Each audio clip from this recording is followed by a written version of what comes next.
Hello, everybody. Today, Tuesday, February 6th, we bring you Block Digest number 78 at block height 508,002. Today, we've got a special guest, Mr. Sam. I think this is his first proper bear market he's going through, so he's going to join us while we speculate wildly about the price. Welcome, Sam. Howdy, howdy. Thanks for having me. We have a ceiling with blinking lights that's supposed to be Theo, but I guess hello, ceiling. Theo was here a minute ago, but then I saw a beer come into the screen. It spun, and then this is all I got now. So I don't know. Hopefully he's still breathing. That's obviously JW. Got Mr. Rick. Hey, everybody. How are y'all? Janine. Hello, Crypto Freudians. And I, Shinobi Monkey. And hopefully, if he's not too busy fapping, we might have a surprise appearance from Mr. Blake Anderson. Hopefully, maybe. But yeah, I guess let's dive into it. Whoa, what's that? Paul Krugman taking pleasure in the pain of crypto? Hey, I hope you guys aren't feeling down today. Get it? Ouch. Yeah, so I mean, I guess floor's open. Like, market, so, guys.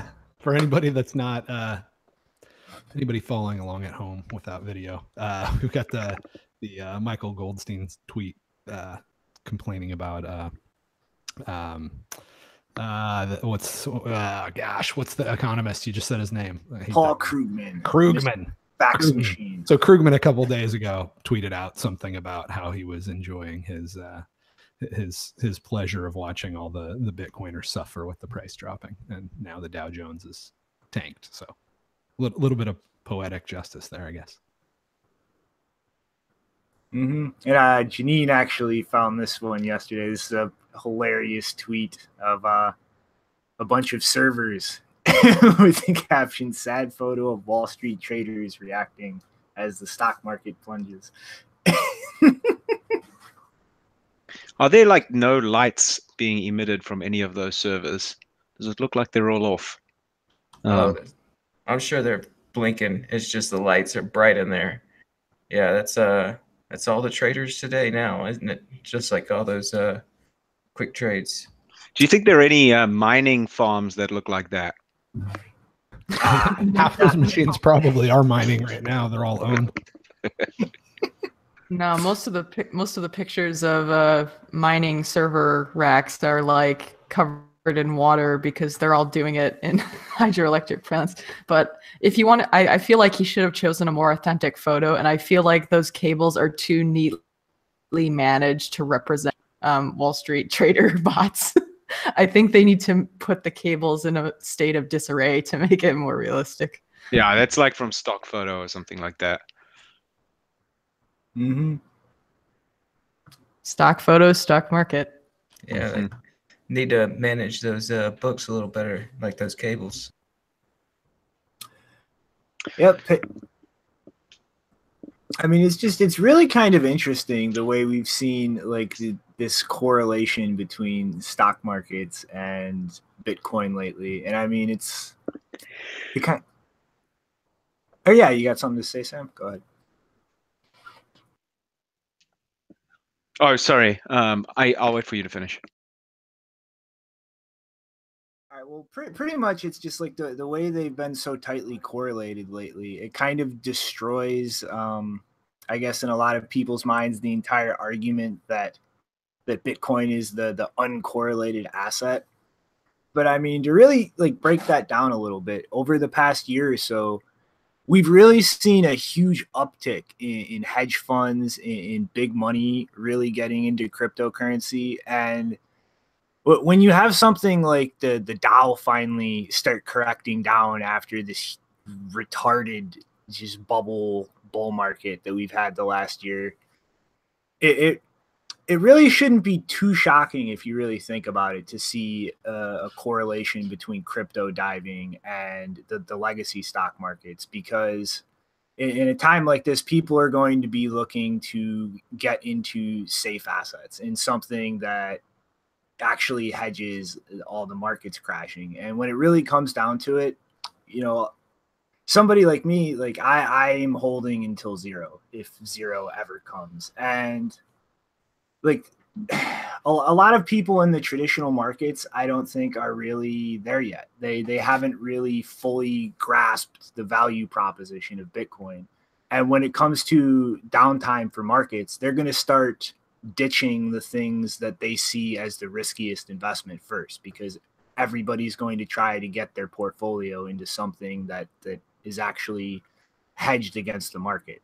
And so it really shouldn't be too shocking to see this kind of correlation right after like this fresh inflow of big institutional money. Oh, there we go. We got Theo now. Hey, what's up, guys? Hey, Theo. Do we have a mining expert on the panel today? Sadly, no. He must be too busy fapping somewhere.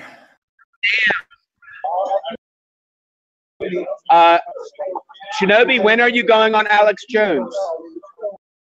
Well, obviously when Rogers on Thursday, he had to reschedule clearly because Alex wasn't comfortable just having a government agent shill, you know, Big Brother coin.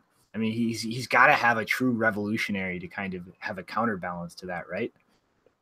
Yeah, but maybe he delayed it because he has to organize the Alex Jones pre-sale ICO page. And I think if you want to get whitelisted, you just tweet at him right now. So everybody that wants to get into the Alex Jones ICO, give him a tweet and say, I want to be whitelisted.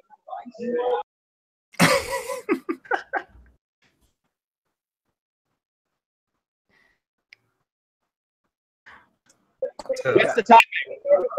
We're talking about the stocks, the stock market falling with the initial price drop, with the Bitcoin and the stock market falling at the same time.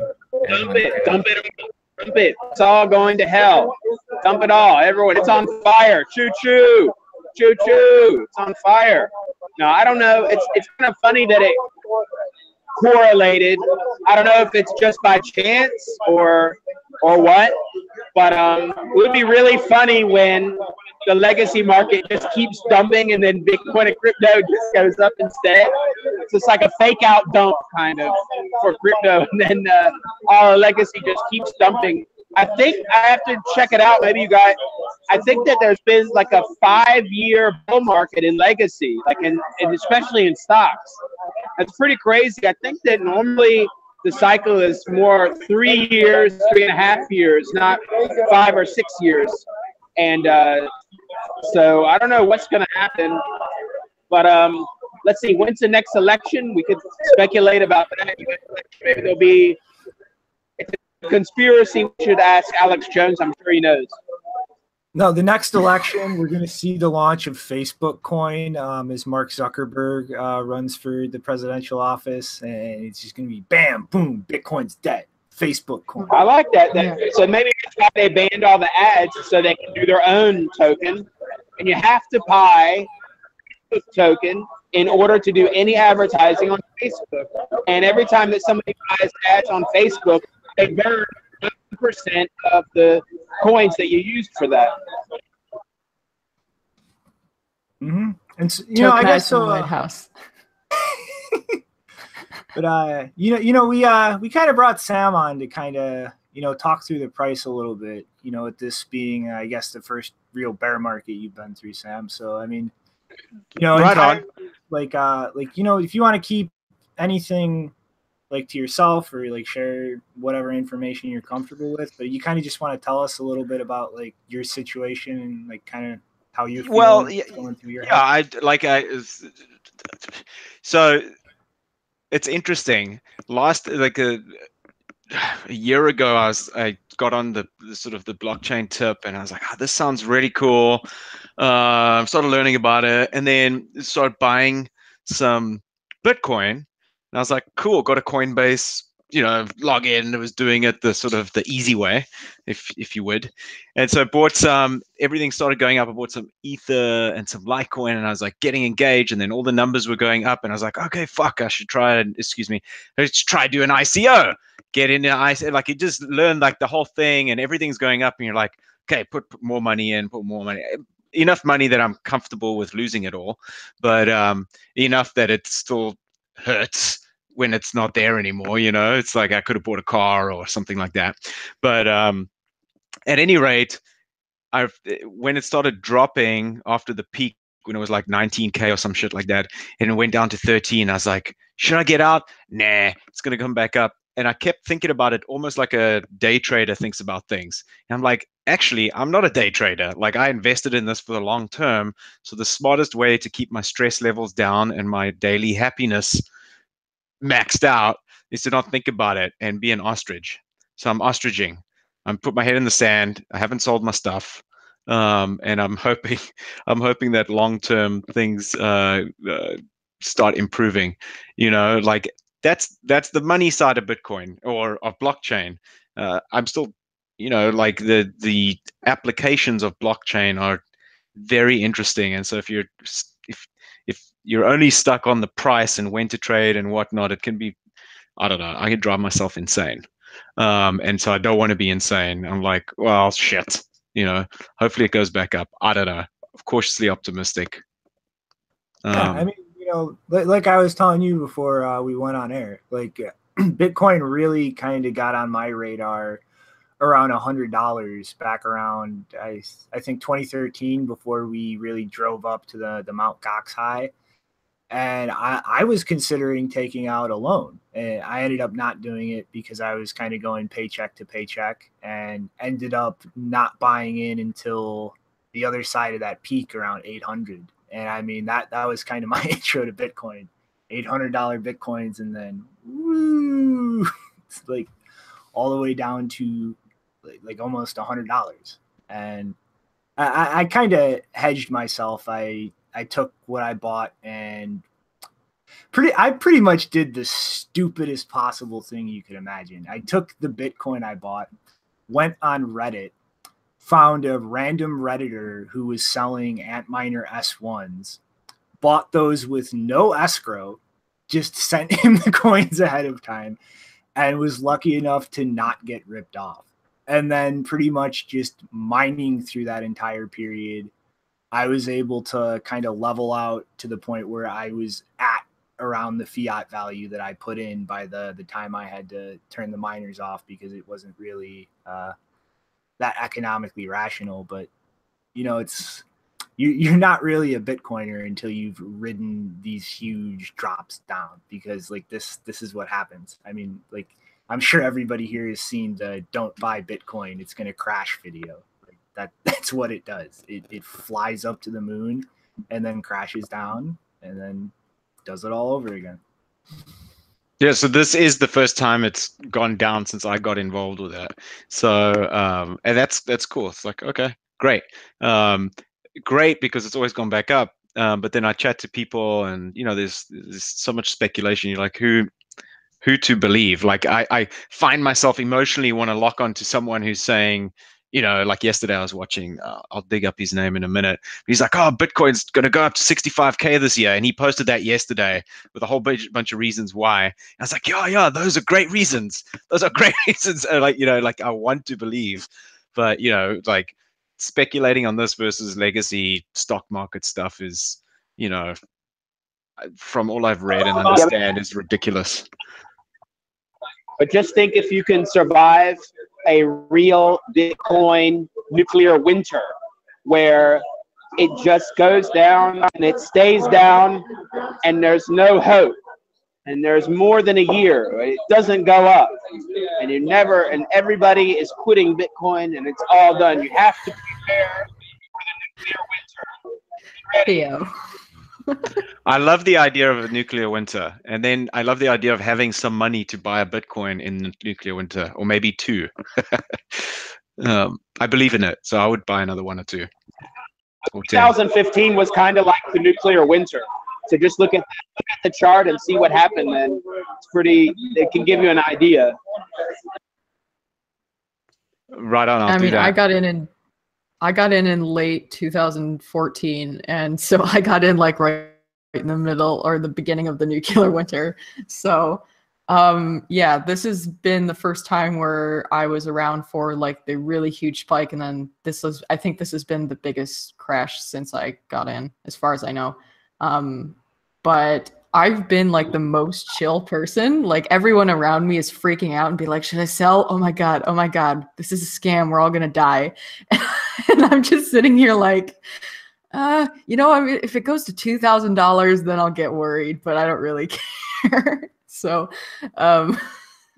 it's just been weird. Everyone around me is freaking out. It's like, guys, I don't think it, like, I would be surprised if it goes below 5,000, but apparently the lowest low is somewhere around 2,500.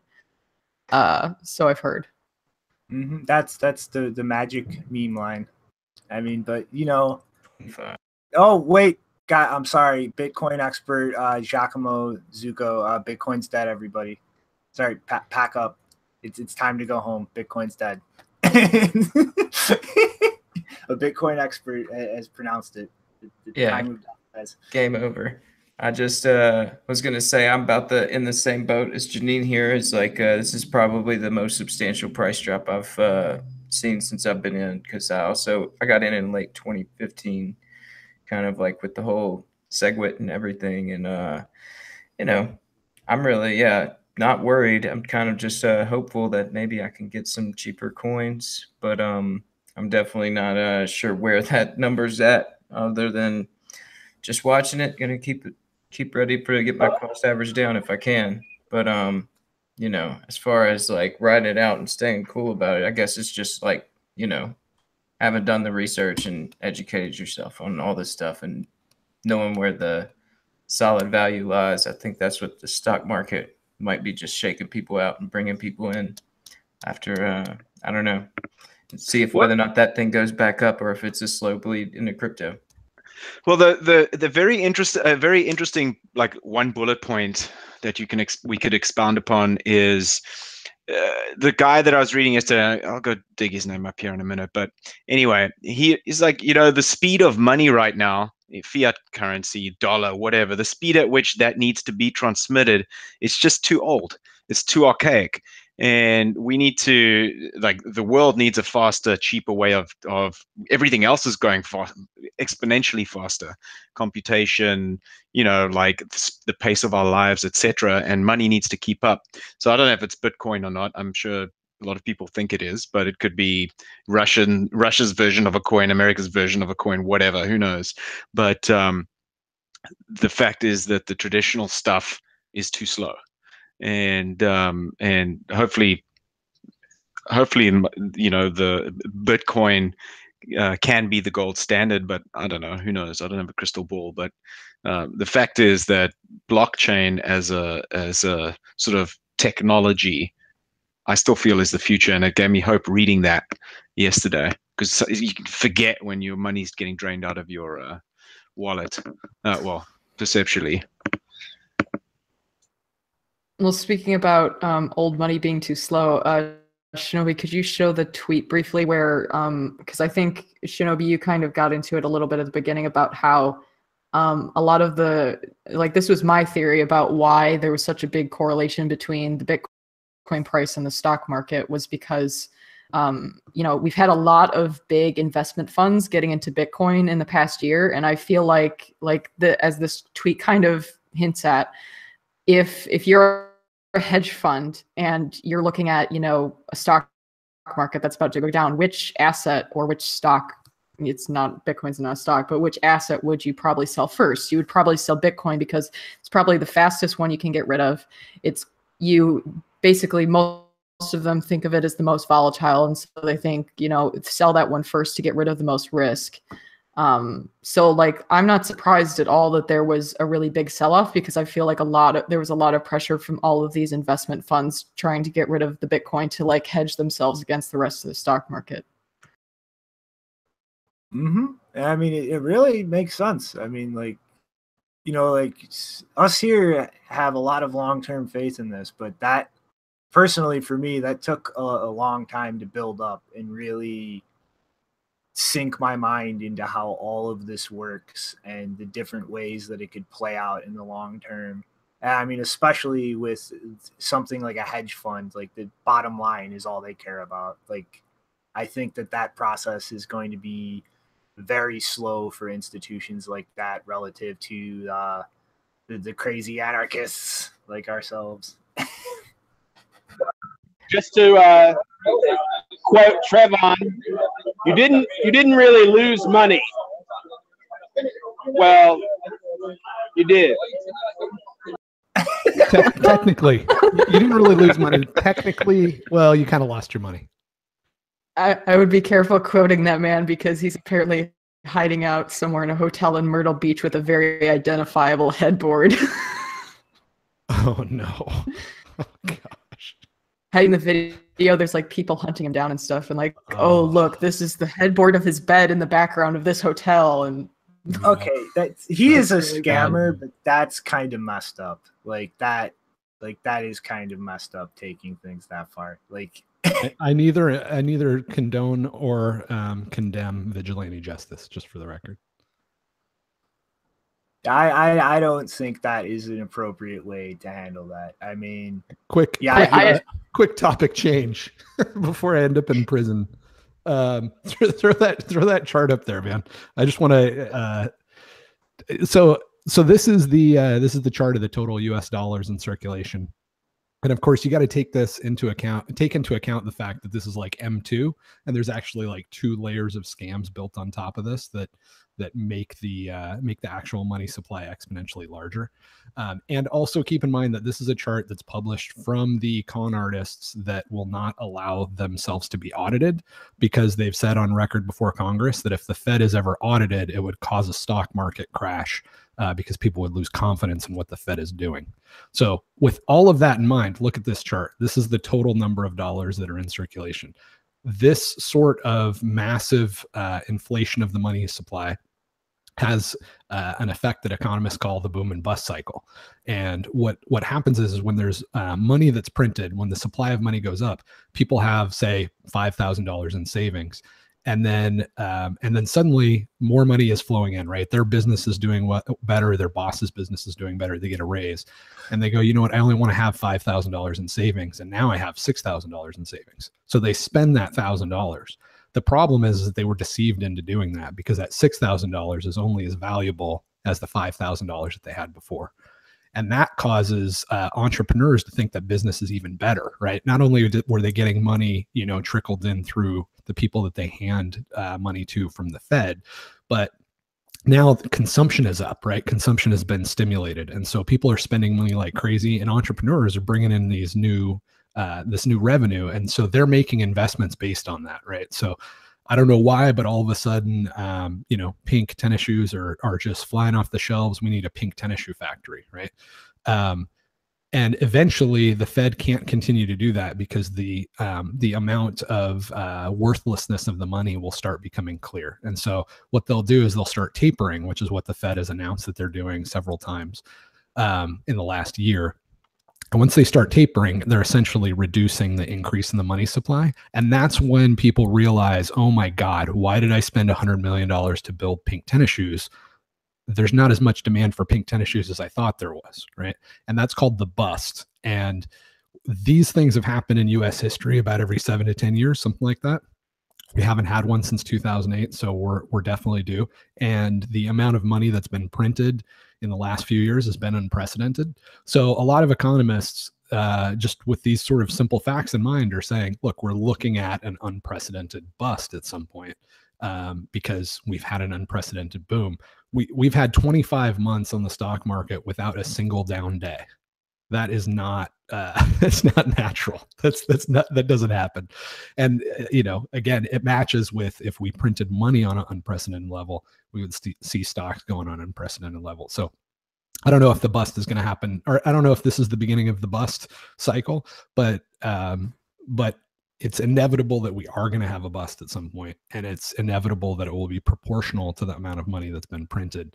and the amount of money that's been printed is unprecedented. So that's what I think might be going on. Either it's happening or there's fears that it's going to happen because of the announcements of the Fed. And yeah, there's no safe haven asset, right? People have invested in Bitcoin, they've invested in gold, they've invested in everything, and they've invested with money that they thought they had that they don't really have. So that's the problem. We will all suffer. But what about real estate? Real estate is what happened in 2008. Instead of pink tennis shoes, it was McMansions that nobody wanted. So there's no safe haven asset. There's nowhere to go. But this is the point of Bitcoin, right? This is why the white paper and the first block references the malinvestment created by government and the bank bailouts and all the bullshit that these guys do. Bitcoin is not about trying to make a few bucks. Bitcoin is about getting the crooks that completely destroy human productivity on an unprecedented scale. Like, we can't even imagine what our lives would be like if they weren't sopping up so much of all of our creativity and output and just causing utter chaos at every stage. That's what Bitcoin's about. Like, I think we'll all do well on Bitcoin if we hold it. We just ride out all the emotion and all that.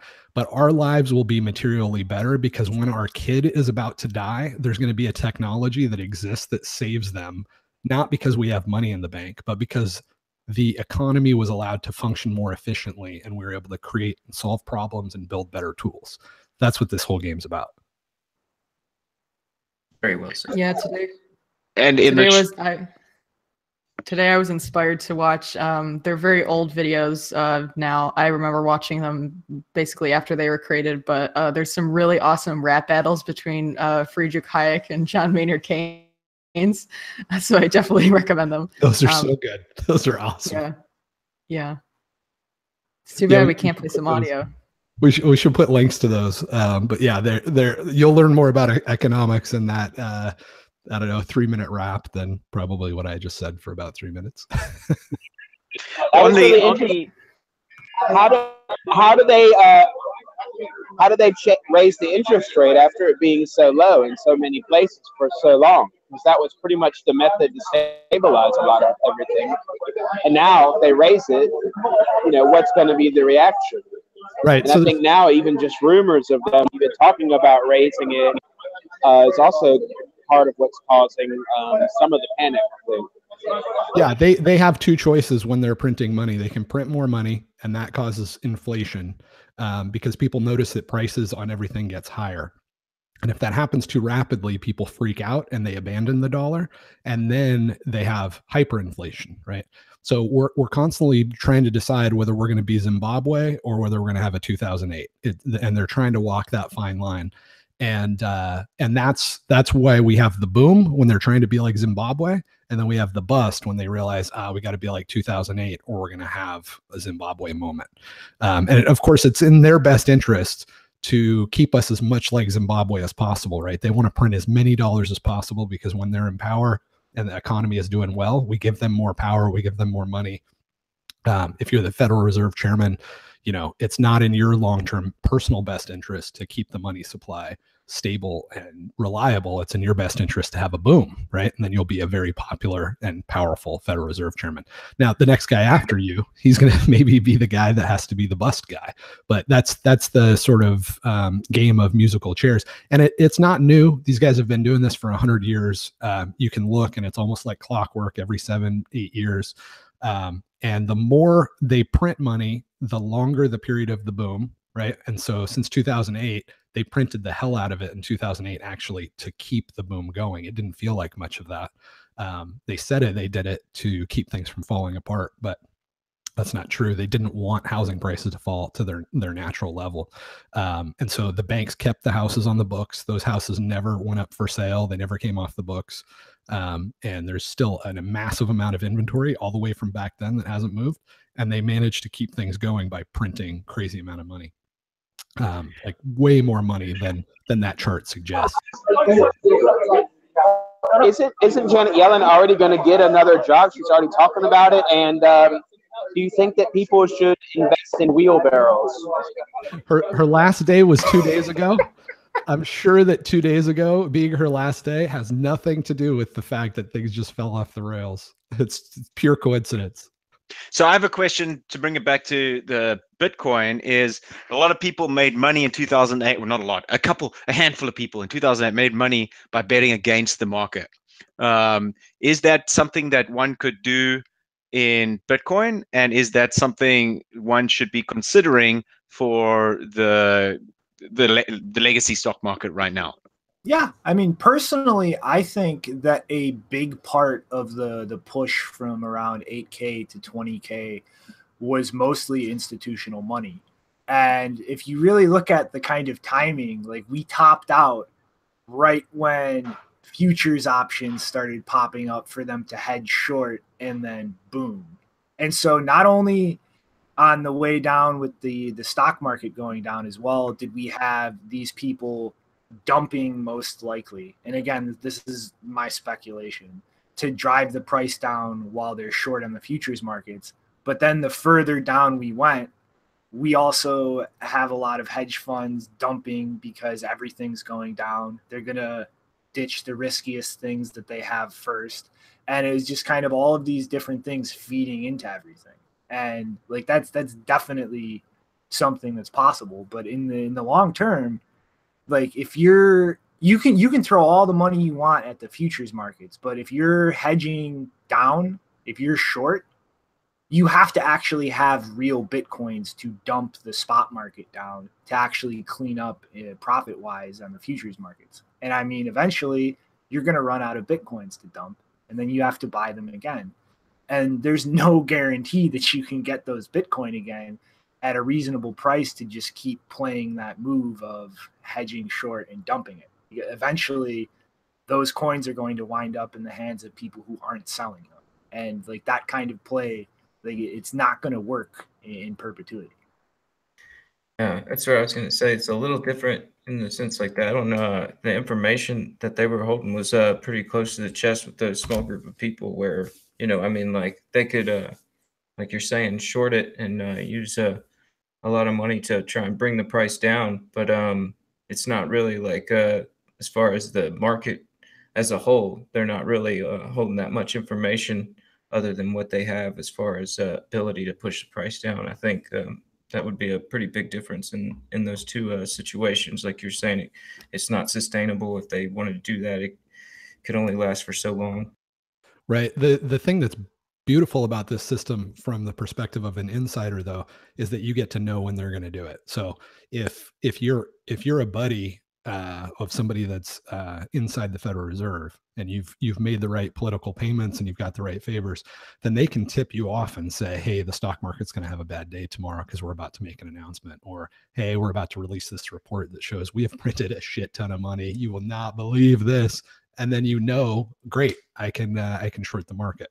So not only do they cause all of this like destruction and distortion, but they profit wildly off of it. I mean, they do have the power to turn on and off the economy at will. And if you think that these guys are such selfless, holy public servants that they would never use that knowledge to their advantage or any of their friends' advantage, then I think you've been indoctrinated for a couple years too long.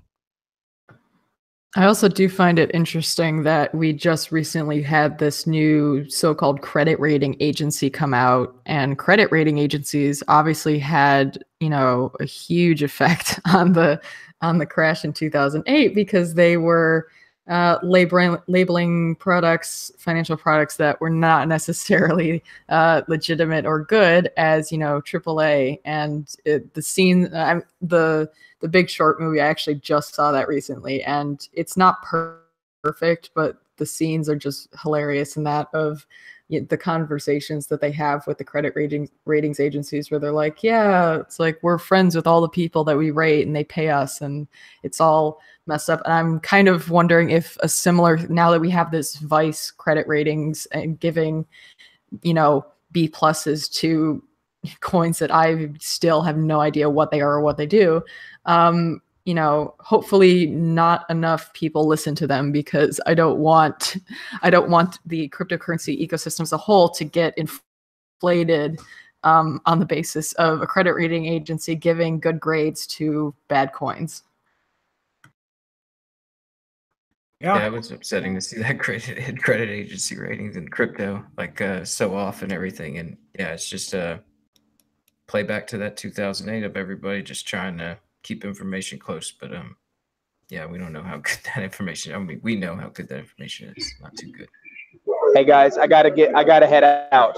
But before I head out, I have to give a shout out to the Bit Friendly meetup in London. They told me I have to do that, otherwise they're gonna kill me. So, Bit Friendly meetup London. Thanks for having me on today. Leave your comments below. Make sure to give us a thumbs up, share with all your friends, and subscribe for the metrics. Peace out. The hell with your metrics. Later, man. But yeah, I mean, there's just a lot of big picture things all kind of colliding at once. And I mean, I guess my last thoughts, I don't know what anybody else has to say on the matter, is don't get overly emotional just because the chart starts doing something, because there are a lot of factors behind the scene that's really informing that. And like, don't lose your shirt because some colors on a chart change. Totally. Yeah. The only thing the other thing I wanted to say about it is that I think it's interesting that the market, right, the Dow Jones correlated with the Bitcoin price, but I think what's more telling is that all the alts correlated so perfectly with the Bitcoin price. So the that was amazing. Yeah, the like institution 20%, all of them. Right, and I mean, you could you could know what the price of Ethereum was going to be based on the price of Bitcoin, right? You just like remove a decimal point. It's not natural for that to happen unless the people that are investing in Bitcoin and these other things don't see any difference, right? So the analogy that hit me was, it's like if you were blurry eyed, right? You're blind, you know that there's like something good over there because there's something happening that's important, and you're just kind of trying to grab in that general area. That's how all this institutional money is. They don't know the difference between Ethereum and Litecoin and Bitcoin Cash and Bitcoin and freaking Ripple, right? They really don't know, but they know that something important is happening. And it just reminds me of the .com bubble, where there were really important things happening like Amazon, and there were really stupid things happening like pets.com. It's the classic example, but everything was like this, right? Everybody has an ICO now.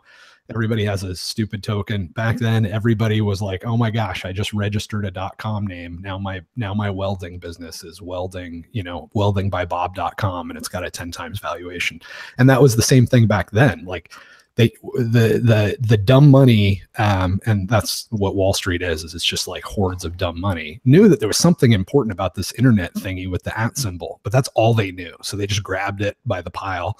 And I think that's what's happening here. So, but there is a big difference, right? Like Sam, there's a big difference, man, between Ethereum and Bitcoin. And I'm just going to throw out one because I know we got to move on. But in the year 2140, there's going to be 21 million Bitcoin, and that's the most that will ever exist. Ethereum emits 10% per year. So in the year 2140, there will be 11 quadrillion with a Q, not trillion, not billion, not million, quadrillion. Yeah. So, and Ripple, there's nothing to that. Basically, there's nothing to anything except for Bitcoin, and Bitcoin's amazing. And that's a very slight oversimplification, but really not much. So.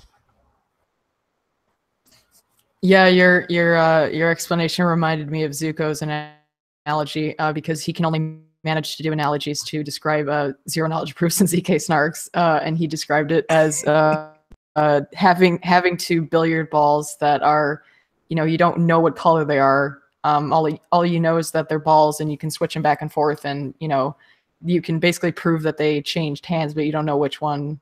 You can't tell the difference, and that's kind of like how these hedge funds treat coins, is that they don't really see the difference between them. They just know, oh, okay, transferred, all right, done.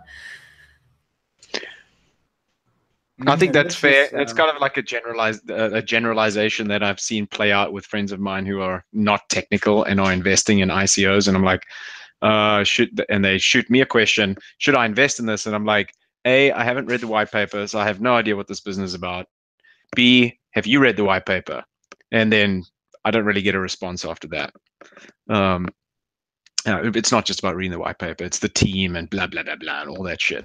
Right, But, right. But I get your point. Like, if you won't even take that step, that's a pretty good indication that you're not. Well, but here's the funny part. So we're not going to get into the SEC/CFTC hearing until I think that's like the third story. But the funniest part of that hearing was where one of the senators, I can't remember who he was addressing, but I think it was a guy from the CFTC, like the chairman. And the senator was asking him, when was the last time you bought like an equity or a bond? And this chairman, I think a chairman, said, oh, it was like 3 years ago. It was before I even joined the CFTC. And he's like, did you read the prospectus for the bond or equity that you bought? And he's like, no. I can't legally say. And then the senator was like, well, if you didn't even read the prospectus, then how can you expect investors to? So this like is a general problem. It's not just a bunch of newbies who've just decided to become investors in all of these ICOs and stuff. Like, it's everyone. Everyone is doing this. So like, I'm not usually too hard on people that don't read the white paper because, you know, I feel like this is happening at every level. If you have a chairman of the CFTC basically admitting that he didn't read the information for the bond or equity that he invested in, like that's as high as it gets. Yeah, that was Senator Kennedy asking about that. Yeah, sorry, you had something to say, Sam? I was going to unmute so that people could hear me laughing. And good point, Janine. All right, then. Well, you want to take us into this next story, Janine, with Laurie Love? Yeah, so yesterday was a very exciting day because if you don't know who Laurie Love is, he's basically has been trying to extradite him from, he's Finnish British, so he has citizenship in both Finland and Britain. And the United States has been trying to extradite him for, I think, 3 years now when it started. But basically, he was accused of stealing documents from the United States government. I believe it was the Army, the Missile Defense Agency, and NASA.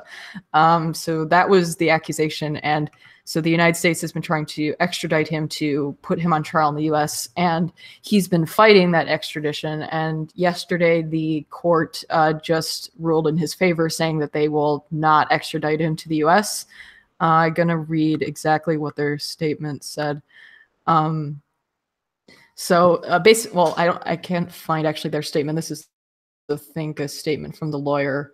But basically, the case wasn't really about whether he should be tried at all, but whether he should be extradited to the U.S. And he was basically arguing that he was not seeking impunity for the acts alleged against him, but contended that he should be tried and convicted and sentenced in the United Kingdom. And the court actually, the reason they did that is because the court actually agreed with him that the United States has a medieval, I think they use that word. I don't remember, but I think Laurie Love's legal team has been using that word. They have the United States has a medieval legal system and a prison system. And so they thought, like, he's been arguing that because he deals with mental health issues and anxiety and all kinds of things, that if he were to go to the United States and be put on trial and possibly be in prison there, that he would most likely, he would really suffer and potentially even commit suicide. And so the UK government was like, okay, we're going to try you in the UK instead. I assume they might also still fight the allegations in the UK court, but this is a really great thing because it means he can be tried in a country where he has, the full rights of a citizen instead of a foreign national, which is a really good thing. Mm-hmm. I am, as an American, not a big fan of the way that we run around playing world police and act like we have jurisdiction anywhere that we damn well feel like it, like regardless of your opinions on the legitimacy of a nation state or a government. Like it's just completely an undefensible position. Yeah, I mean, like, it's pretty much my sentiment too. I know that the same sort of deal is going on with Julian Assange right now, and I don't think that they gave him the same liberties as far as being able to get out of that Ecuadorian embassy. And it's really, yeah, it is upsetting because it is. I mean, that's a real risk. It's no joke that the United States' prisons are scary, and there's something that, you know, you go in there and you might not make it to court because you were walking down the hallway and some guy thought you looked at him wrong or something. So yeah, any of these situations where, you know, whatever laws may have been infringed upon or broken, they should be handled in that country. It's something where it really is just us showing like how much it bugs us and how much we'd like to basically just show our strength in the matter. But I think it's pretty evident with WikiLeaks, you know, being in that embassy since 2012 and been accepting Bitcoin all this time and still been putting out the truth and everything. Like, yeah, I know people over here, they have like their left and right leanings about the whole situation, but that's a pretty important thing in this day and age when it comes to trying to find some solid information about a subject. So, I mean, I don't know. That's a real patriotic thing for the people all over the place. So, yeah, we really should leave him alone and let that situation play out in the country there it resides. Yeah, I guess the only thing I always think about even when there's good news is that even though those guys are wearing black robes or muumuus or whatever, they're not high priests and they're not politically disconnected. This is a political decision, just as if, you know, the prime minister had made the decision. It's no more or less political. And if they wanted to kick mud in the eye of the United States for some reason, and this was a good opportunity to do that, or it was going to give them leverage or make them look like they were good guys so that then they can go ahead and take that sort of goodwill and use that as an opportunity to do favors for the United States in some other way. That's all that stuff's in play, right? So maybe this was a good PR move for the UK government to not treat this guy like total garbage. But are they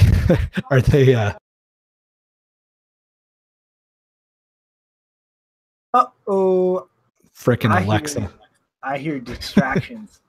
But Alexa, DW, why do you have an Alexa? I don't know. Jones is going to be very upset with you. I don't know what you're talking about.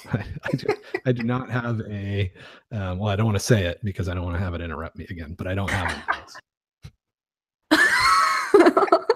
No, what I was saying is that, I mean, it's a political decision, right? So the UK government, they got some political points on this with their people and with us, and they get to look like good guys, but they're not going to use that political capital for the good of, you know, humanity. They're going to cash that in at some point, right? So there's always a negative side to anything that they do. Maybe they're gonna kick up information sharing with the US a little bit. Maybe they're going to print a little bit more money. Maybe they're going to pass some more, draconian surveillance laws because they're whatever, right? But mobsters, they don't do nice things because they're nice guys. They do nice things because for the same reason that the mafia used to hand out turkeys in New York. It's good PR and it allows them to save money in other ways. Mm-hmm. So I guess you guys want to just dive into the committee. I only really got a chance to watch half of it, so I guess what I'm hearing, it's pretty positive, but I guess ball's in everybody else's court. Yeah, I caught it. I caught a good bit of it, and it really was a pretty positive hearing as far as just seeing them differentiate Bitcoin and cryptocurrencies from ICOs. And, I took a few little notes on the matter, they actually went into what it was to HODL, to hold on for dear life. This guy, Christofferson, he was talking about his nephew or his niece for a little bit about how, she HODLs, and she explained it to him. And then, they had several senators there asking some questions. There was a Senator Rounds. He asked if an ICO is a security, if it was a security and what. And Clayton just explained what a definition of a security was. Then he asked if Bitcoin was a commodity or a security, and he had Clayton replied that it was a store of value, a commodity, an asset, and a medium of exchange. And then Warren took over and kind of took the thing in a different direction on politics about class action lawsuits. But then Purdue asked if there was jurisdictional arbitrage going on, and he knew that South Korea and China was heavily invested in the market. And Clayton said that it certainly was going on, and that each country is approaching the situation differently, like we've been discussing as far as when these news reports come out, as far as whether or not they're going in favor or against regulating Bitcoin and how they're going with it. And he said what to do to combat that. And he's saying there's really nothing they can do about it for right now, and that it kind of likens to the cotton market in the early days of the United States, that there was different prices in different areas, and eventually it sort of all kind of came together, which, like we've discussed, that it's going to take a while for the volatility to kind of slow down and everything like that. So I think that was going into that direction. And he says they're regulating with the full authority that they have right now, and he kind of went into detail about trying to regulate these ICOs, but they're doing everything they can and trying to educate the public. And he said that what is this? Sorry, but I had to throw this one up here right now. This tweet is perfect. Yeah. I felt a great on Valencia Street, as if millions of thinly veiled utility tokens cried out in terror and were suddenly silenced.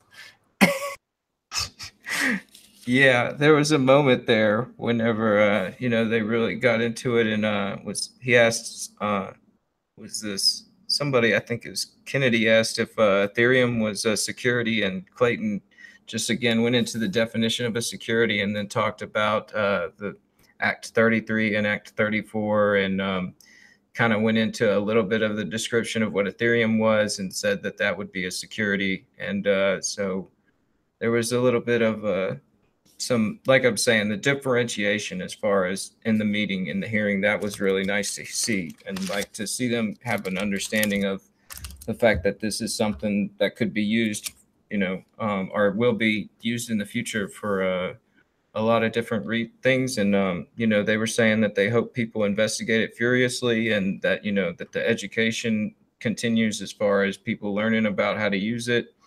And they mentioned that they had podcasts with thousands of downloads, and they had done looked at library results, the search results of Bitcoin was very high.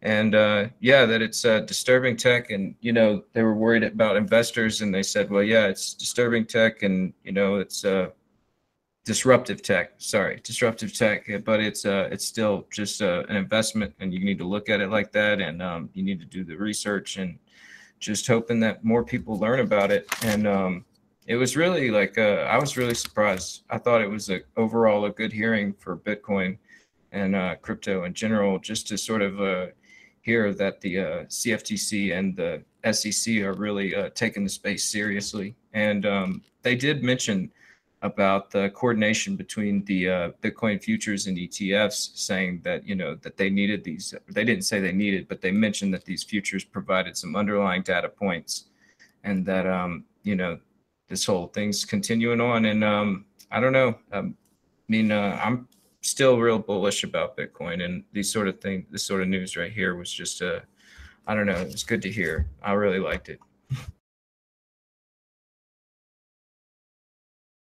I thought it was surprisingly intelligent, I gotta say. I mean, I know I'm always the guy that's saying dumb money and people don't know what they're doing, especially when they're in government, but most of the comments and the back and forth was shockingly informed, as far as I could tell. And the way that they thought about Bitcoin and the way that they thought about other tokens seemed to be pretty consistent, like coherent and pretty reasonable. So I was encouraged in a sort of a weird way. On the other hand, they'll say, yeah, based on this, I do think Ethereum is a security.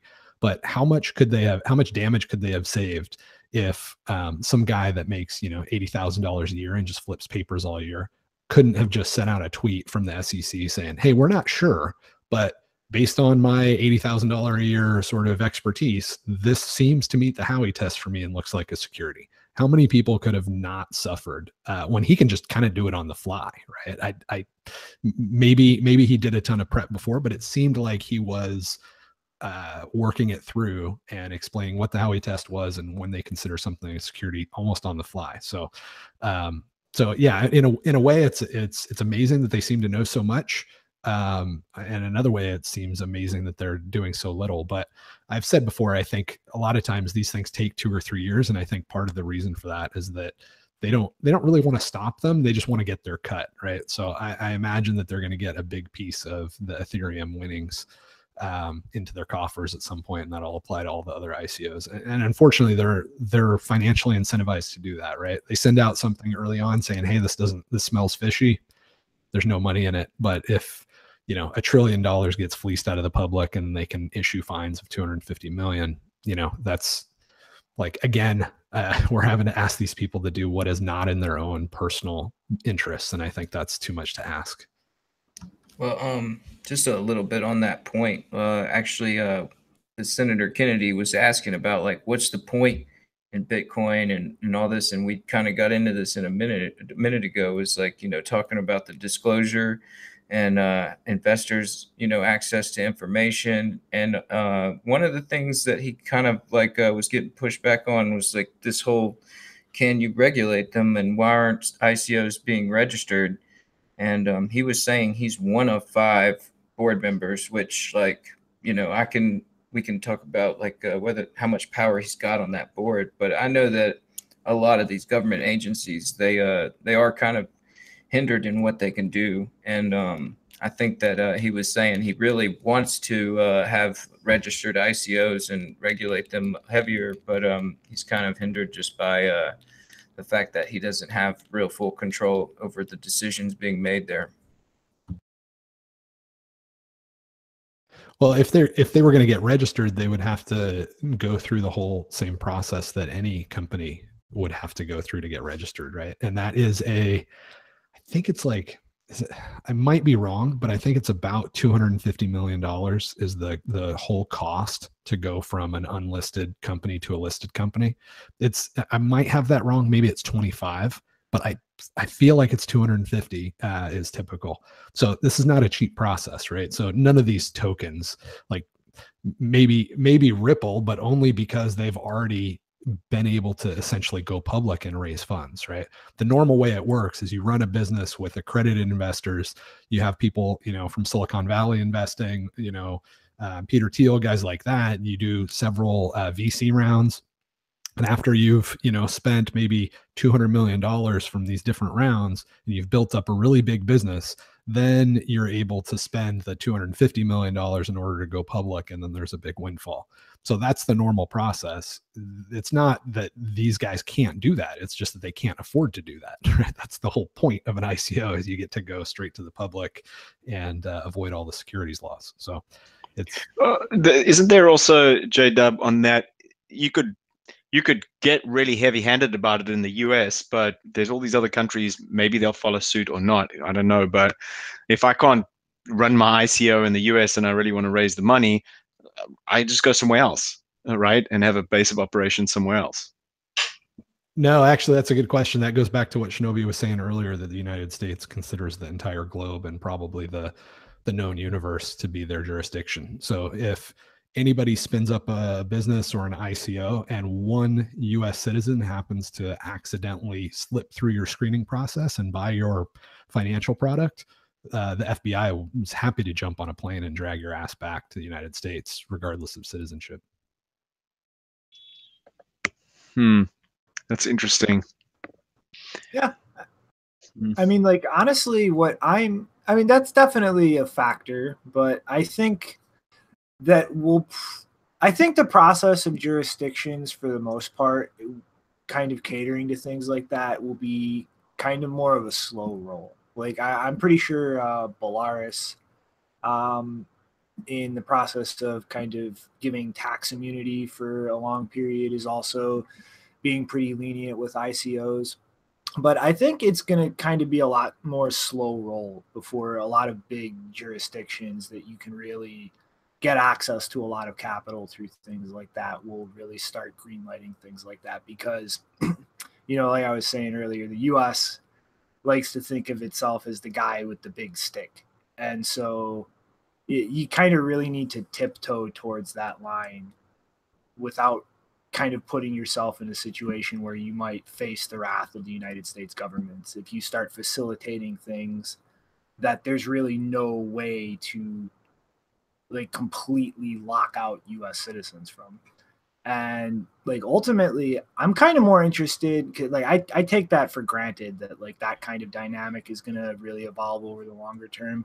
I'm more interested to see who out there is just going to just do it anyway, like just outright violate the law, like not try to go find a friendly jurisdiction or somewhere with more lax regulation, but just fuck it. I'm doing this. I'm just some pixels on a screen on the internet. Like, what are you going to do about it? And kind of the viability of that situation and how many people would really take the risk of investing in something like that. Well, I mean, regardless of the investment stuff aside, we've seen, you know, BitTorrent might be a good analogy for this. You're like, yeah, sure, I'm just going to put up the Pirate Bay and it gets shut down here, and I'm just going to go put it up somewhere else. It's like, it's a bit of a pain in the ass to keep, you know, moving things around. You have to be really impassioned about what you're doing to be able to, you know, circumnavigate some of the authorities at that point, right? Yeah. Yeah, what I was surprised by was that one of them commented that he thought that the storage coins would be considered securities. I think that was mentioned in the context of Ethereum. I don't know if they had the wrong impression, that because I don't think there's any Ethereum token that does storage stuff, as far as I can remember. But I think actually I thought that was really interesting.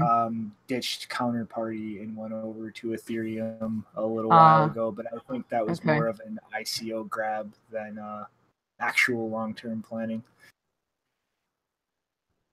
Interesting that they mentioned the storage coins, because the storage coins are kind of like the safe ICOs. Like people feel okay supporting those because like, oh, it's a useful thing. It's clearly a useful thing. You're making money from storing things in a decentralized way. But no, guys, because we were considering using, or we were looking, or someone was suggesting we look into storage coins for the project that we were starting to do a few months ago. And I just kept saying, no, don't do that. Don't do that. Don't do that. You don't know where these things are going to go. I mean, that kind of brings us full circle back to what makes Bitcoin special, right? There's nobody to arrest. There's nobody that runs it. It is a fully decentralized open source application. So in order to shut it down, you have to shut down the internet. In order to criminalize it, you have to criminalize speech. Nobody's out there shilling it. Nobody's going on CNBC and showing you how to buy Bitcoin live and explaining how great the CEO is that's going to come on and explain it to you. And that is what you want to use for a storage coin, right? Like if I'm going to give you storage, I want you to pay me in Bitcoin, not some random shit coin, right? if we're going to be paying each other for in order to send each other tweets or something like that, so that I don't have to look at spam all day, I don't want you to pay me in Twitter coin. I want you to pay me in Bitcoin. So that's why I'm still very happy with my Bitcoin investment, even though I think I may be the worst timed person to date, but even still. Mm-hmm. And like part of the hearing, like I heard, was really that I found kind of interesting was the discussion of exchanges, and kind of, I forget exactly who said this, but they were warning people like, don't think that just because this looks like a stock exchange that this comes packaged with all the kinds of rules and safeguards and regulations that like something like the NASDAQ or the Dow Jones does. And I really think, that's kind of a negative in this space that I think is perfectly reasonable to point out. When you look at, like, a couple years ago, like how frequent it really was to see exchanges getting hacked. And I mean, it's not too uncommon that we see like flash crashes. I mean, like for instance, I use Crypto Watch for my charting.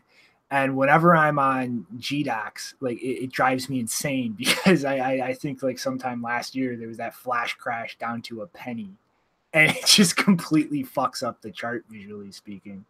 But like from the point of view of not just me being annoyed that it's hard for me to chart, like that's not something that typically happens in normal market. And when you have people just taking market orders and just hitting sell or buy, like that kind of thing steamrolling really can have an effect on individuals. And that is something that as an ecosystem, I really do think that like needs huge improvement, because it's kind of just amateur hour, even with the best operated exchanges out there and the most professionally ran, like it's still amateur hour compared to something like the Dow Jones or the NASDAQ. Like they've had decades to refine their infrastructure, like their software, their platforms.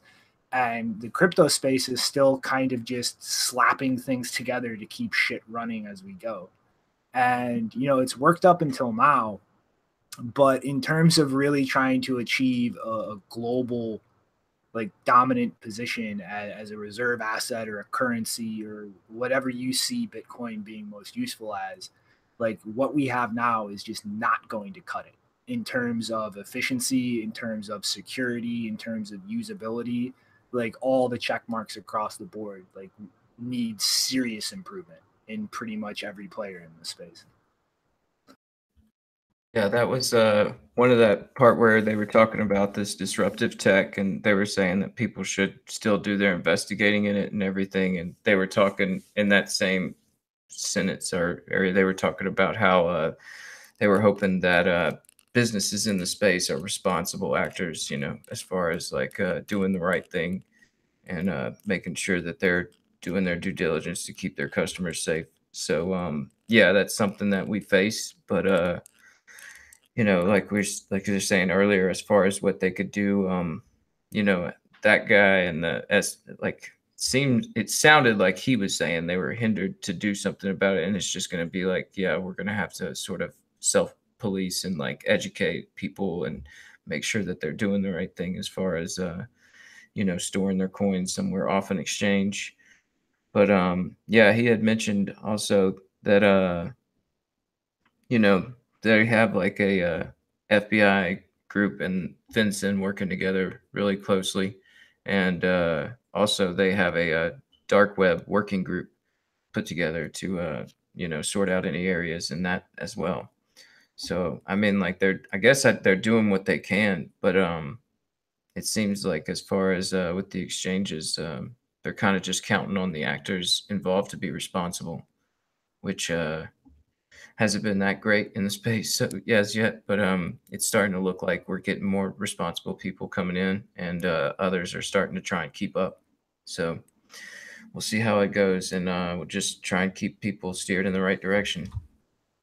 One of the things I thought was weird is that they kept getting into discussions about pensions, because they were basically having a discussion about the stock market crash and Bitcoin and cryptocurrencies at the same time, which completely confused me, because I would like stop listening for a few minutes and I would come back and they would be talking about pensions. I was like, oh, is the hearing over?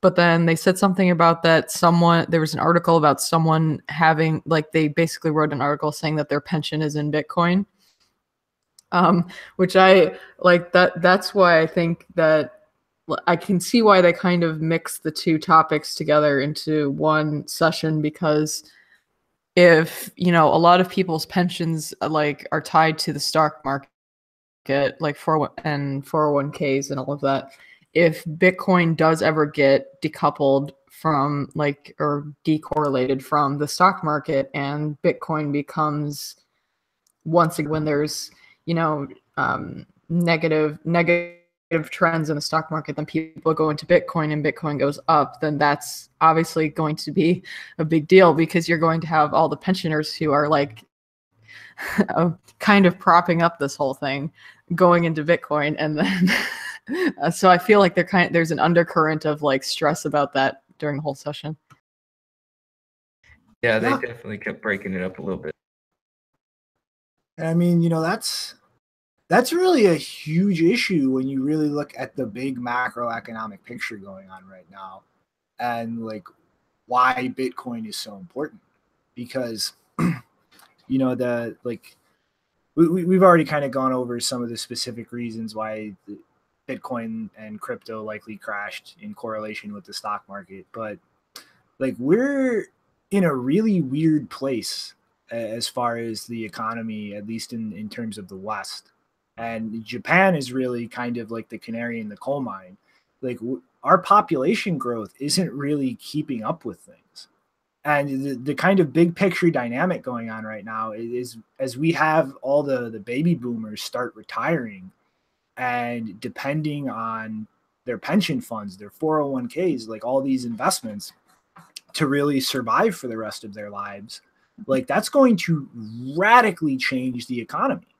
Because as these jobs like we have things like automation removing a lot of jobs from the market, we have baby boomers retiring and a smaller population coming in to kind of fill this role, and that's just a natural pressure to drive wages up.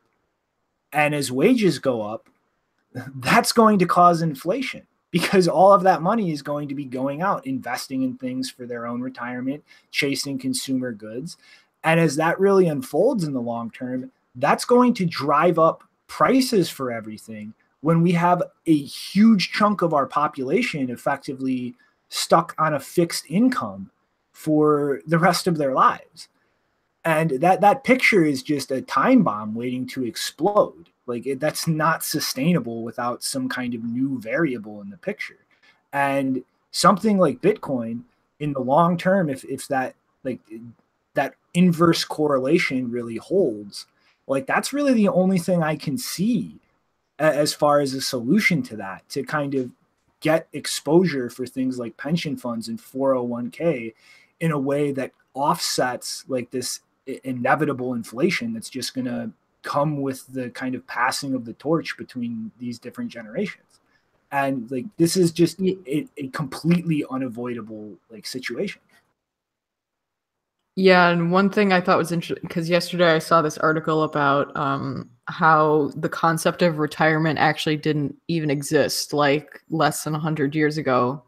It was basically the whole reason Social Security came into being was it was to ease the livelihood of people who were basically forced, like the whole concept of retiring at a certain age was developed so that they would be pushed out of work at a certain age so that younger people could then take over those jobs.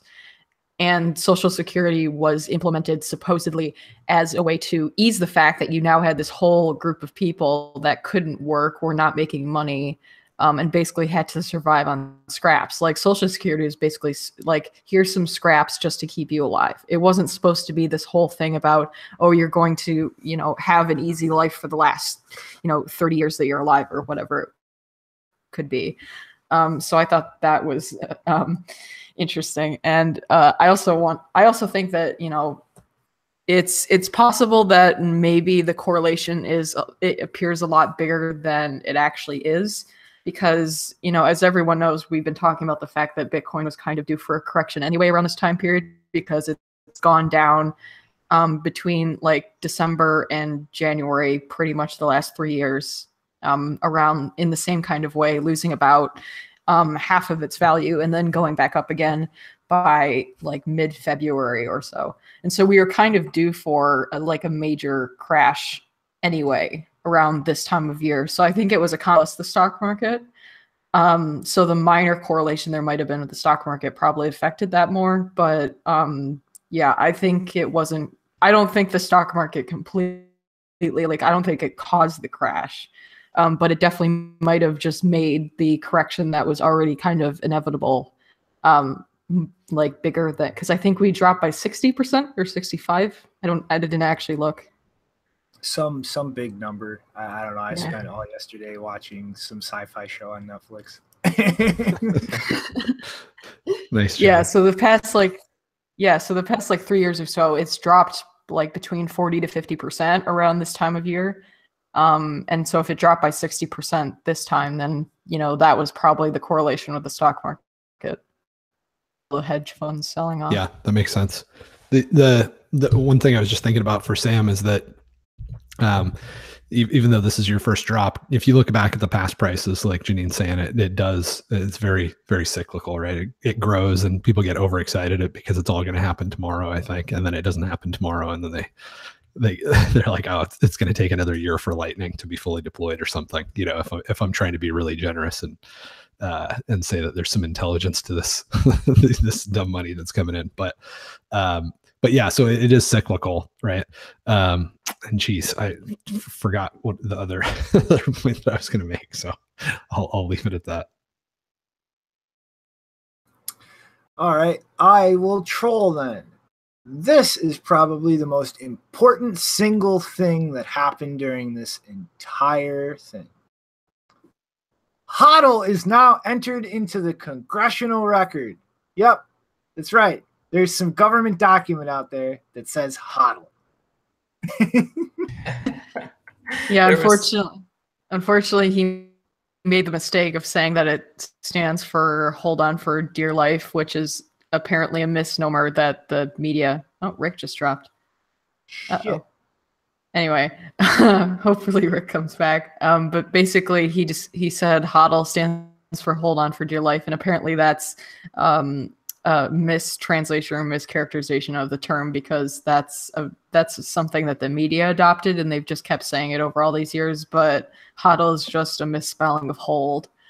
But yeah, that's funny that that's now somewhere in the transcripts of congressional session. Yeah, I heard him saying that, and I was like, I don't know if I've ever. I mean, like, I think I've heard it's described as "Hold On for Dear Life," but yeah, it's not the origin story for sure. But yeah, I thought it was funny that there was somebody in that conference, in that Senate hearing, that had Crypto Cobain's glasses on in the background, kind of just looking all up like Crypto Cobain's picture. I was wondering, what is Crypto Cobain in the hearing? Totally. This reminded me what I was trying to say. What I was trying to before I lost my train of thought.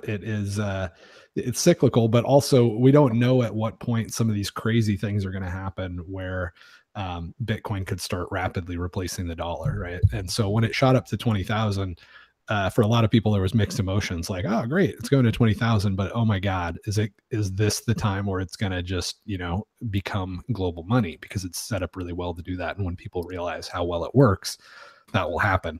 And it could happen really, really quickly. So the thing that I always tell people is don't try to time the market and necessarily get in and get out with everything, because there's going to be a short period of time where it takes off, and it could be when it's already at an all-time high and you've just got out, and then you'll never be able to get back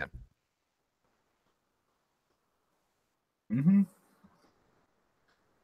Oh man, it's just stuff, numbers changing.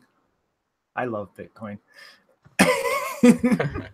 Well, there was another tweet from the director, I think, of Coin Center, and he was saying that they're going to have like a briefing of all the senators now to explain to them what HODL actually means. Yeah, executive director. Oh my God. Man.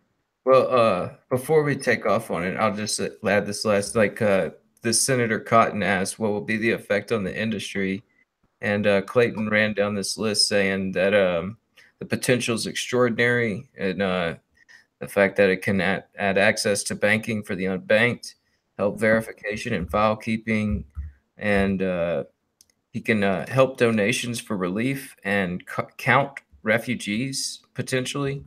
And yeah, he was saying, I hope people investigate it furiously, because it's something that he thinks has real promise as far as being something within our market system. So yeah, overall, I thought it was a pretty positive hearing. Well, yeah, the one thing he said in that part that scared me is he said there's a great opportunity for market surveillance. And I was just like, oh, that's not going to last for much longer because we're going to have more privacy in Bitcoin. You're going to be disappointed. You want Bcash. That's over there, making a big database that you can crawl through. Tell him I said hi. Craig Wright may have lost weight, but his blocks didn't get smaller. Yeah, he has to feed this thing to the Senate somehow. Those guys want to, have something about surveillance and everything in there. And yeah, of course, that great opportunity's there. But the whole point of what we're doing and, educating people and making sure people go in the right network and everything is to make sure that that doesn't happen. That, the control of the network is never really one single entity. Yep. All right, so I guess any more input or thoughts on the hearing before we move along? All right, guys, this is some huge news. This is the pinnacle of a Herculean effort, something that should not ever have reasonably been asked of anybody in this space without insane gratitude for the crazy amount of work and time and learning involved. Coinbase is finally almost ready to roll out Segwit, people. I hope you all can sense my insane sarcasm. Good job, guys. Here's Segwit, everybody. There's.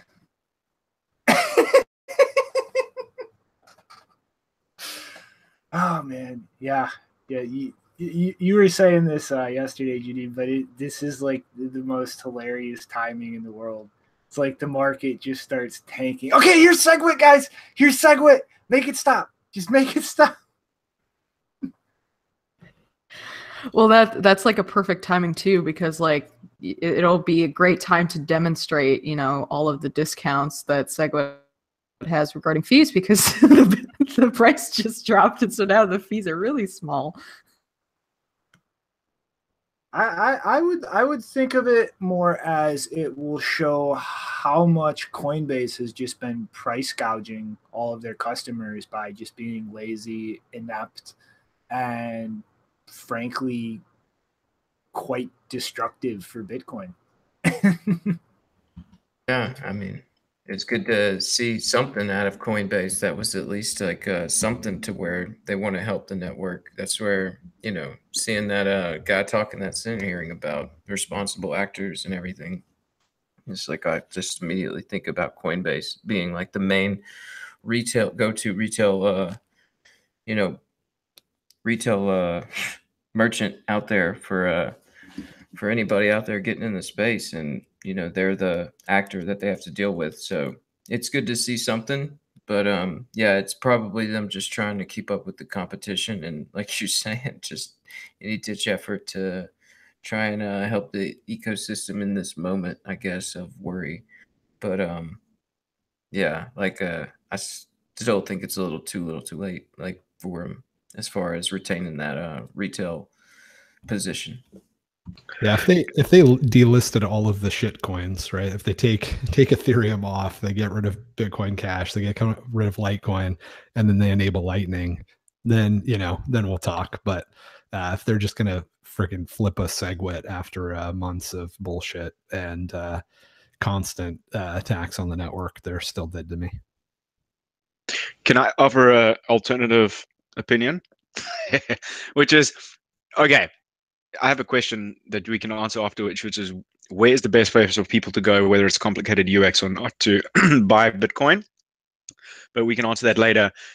Companies like Coinbase are making it accessible for more people to get in and buy things. So they charge a bit more. They have enough cash flow to keep the company running. But they charge a lot more, but at least they have cash flow to pay their engineers and keep things going. So that's a positive side of the fact that the prices are ludicrous. And it's if a company like Coinbase was to go down because they weren't charging enough and they didn't have enough liquidity, then that would be a huge, at least in the US, that would be a huge black eye for Bitcoin and blockchain in general, right? Because so many people have faith in that brand right now. So that was my kind of devil's advocate in this group's opinion on that. No, that's cool, man. The issue isn't that we want them to charge less for fees, or we want them to burn Sam at the stake. No, I think. Go ahead, Janine. You can tell them why we hate them, because I just want to say I hate them. I think any kind of faith in centralized exchanges is dangerous. I don't care how good the exchange is.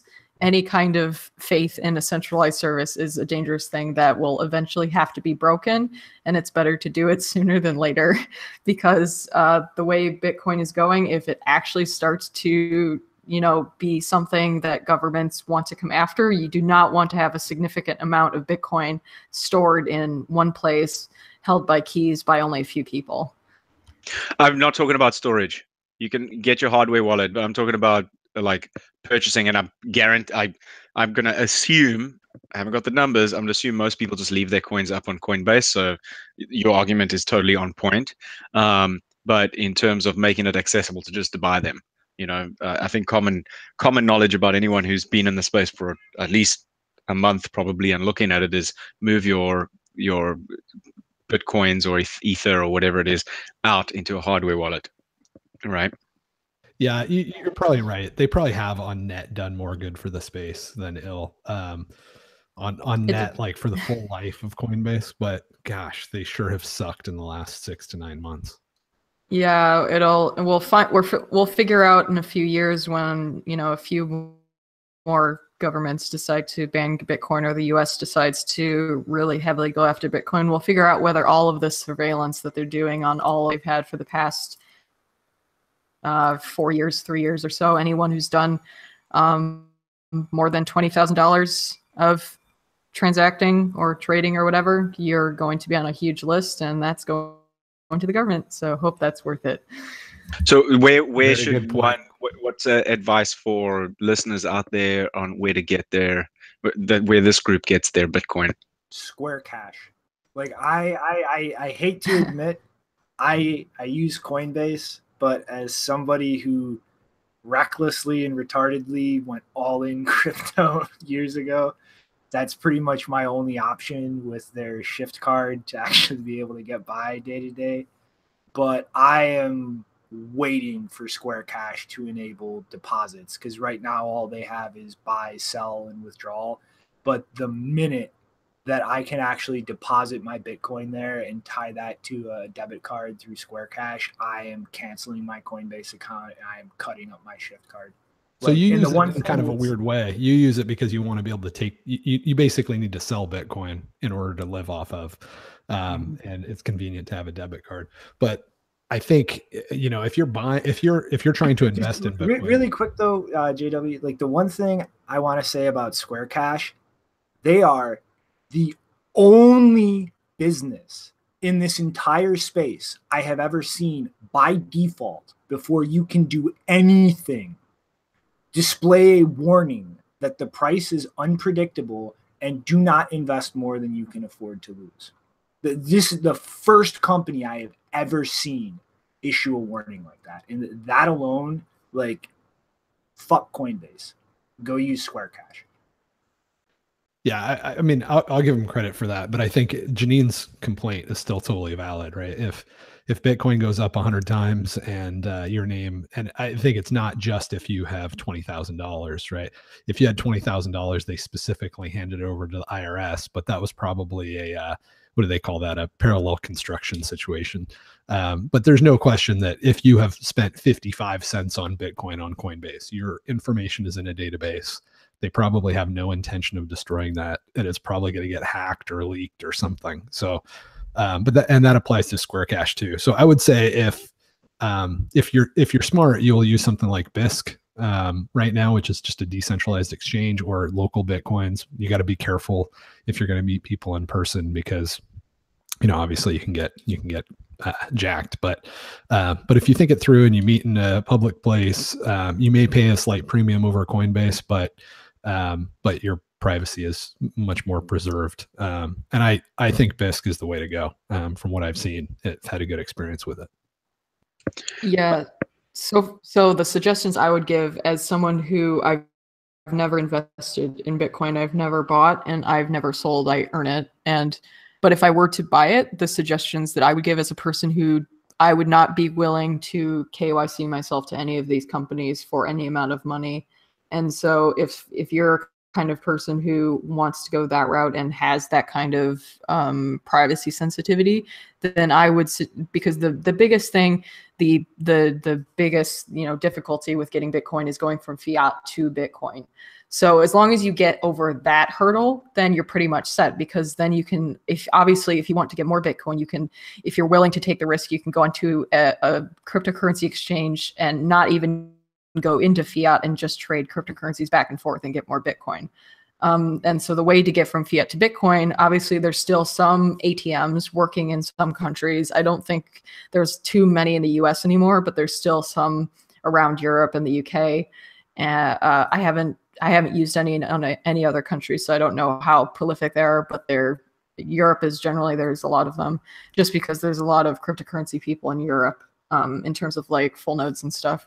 Another option obviously is using BISC, but in order for that to use fiat with that, you'd have to, I'm not completely sure how fiat to cryptocurrency exchange part works. I think it's actually directly between bank accounts. So Right. If you want to get crypto, you're basically making a transfer with this other trader's bank account. I think that's how it works. It's very direct. That's exactly right. It's peer-to-peer. So depending on what your payment method is, you may have to share some information, but only with some other dude, not with some company that's on a list. And hopefully that other dude isn't gonna use that data. But your chances of having a private exchange are much better, even if you use your bank account. Yeah, and Right so so local Bitcoins, ATMs, things like that. And obviously the easiest way is to actually get a job and be willing to earn it. There's those kinds of opportunities that have opened up a lot recently. And that way you only have to, maybe you don't even have to KYC yourself to your employer. Maybe they're very relaxed about that. But even if you do have to KYC, it's mostly to your employer and for tax purposes, but that's not always a given. This is awesome discussion.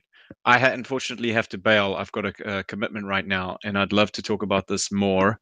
I think I find it interesting. I think a lot of other people might as well. Tax implications, paying the man, etc. Like I'm just learning about this because I'll have to file some taxes next year, and what's the best way to do that? I've just lost a shit ton of money. Is now a good time to blah blah blah blah.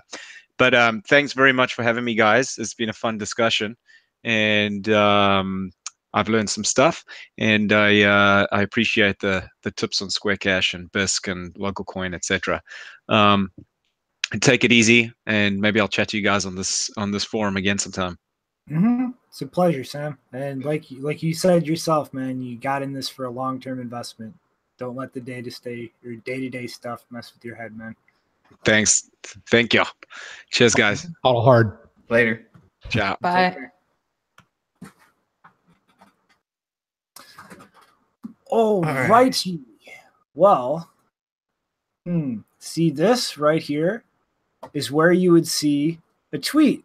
If Roger Ver hadn't blocked me more than a year ago just for quoting Satoshi in a way that went against his dogmatic interpretation of things.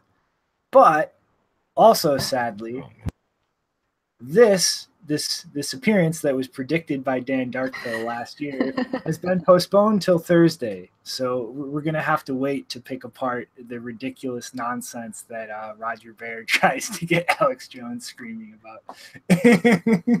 My favorite one, if you scroll down, there's the meme below it with Jihan Wu. That one's my favorite. Where it's Bitcoin troll army uses voodoo tricks to turn ASICs into bricks. I love that. It even rhymes. Oh, so yeah, we're looking at Jahan and Roger sitting at Alex Jones's desk. Yeah, to, this whole series is epic. Me, Bitcoin, I have to- and the CIA. I have to admit, I've never even watched InfoWars just for the giggles. I've only seen Alex Jones in like memes and a few GIFs, and my favorite one is where he's yelling at his Alexa, like, "Did the CIA create you?" and all that. So I'm looking forward to the interview, the GIFs, or at least the GIFs of the interview where he's asking his Alexa whether the NSA created Bitcoin and whether there's a conspiracy to make lattes expensive and all of that. My favorite InfoWars conspiracy will always be babies in your Pepsi. Babies, what about the frogs gay? That's like the most memed one. But, What's the frogs gay? you don't know They're putting that. chemicals in the water that turn the freaking frogs gay. That right there. That and his rant about interdimensional child molesters were the two favorites on mine. So yeah, I'd like to hear how it goes with Roger on his blockstream conspiracies and how far they go. It's going to be an interesting interview for sure. What's going to be funny is if his journalistic integrity is too high to allow Roger to come on and shill Bcash. He'll. I would be so happy if that happened because it would be so hilarious.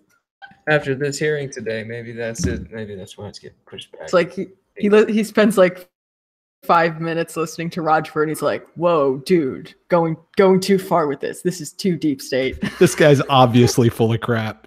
Get that Pepsi out of here. Get those baby bodies and the Pepsi out of here. But I'm actually Roger is a con man. Like, I'm kind of really interested to see how it goes because, like, Alex Jones, like, whatever your opinion of him is, like, he's not a complete stranger to Bitcoin. Like, he's had, I believe in like 2014, like Max Kaiser's been on the show to discuss it before.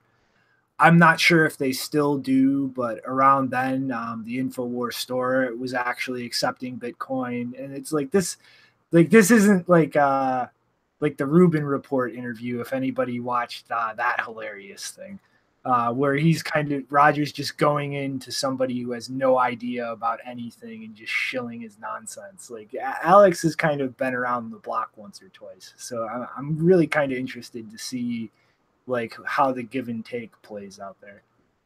What happened with Max Kaiser's interview with him? Because he talked trash about Bitcoin Cash before and after, but he was so gentle with Roger during that interview and just let him shill the hell out of Bcash.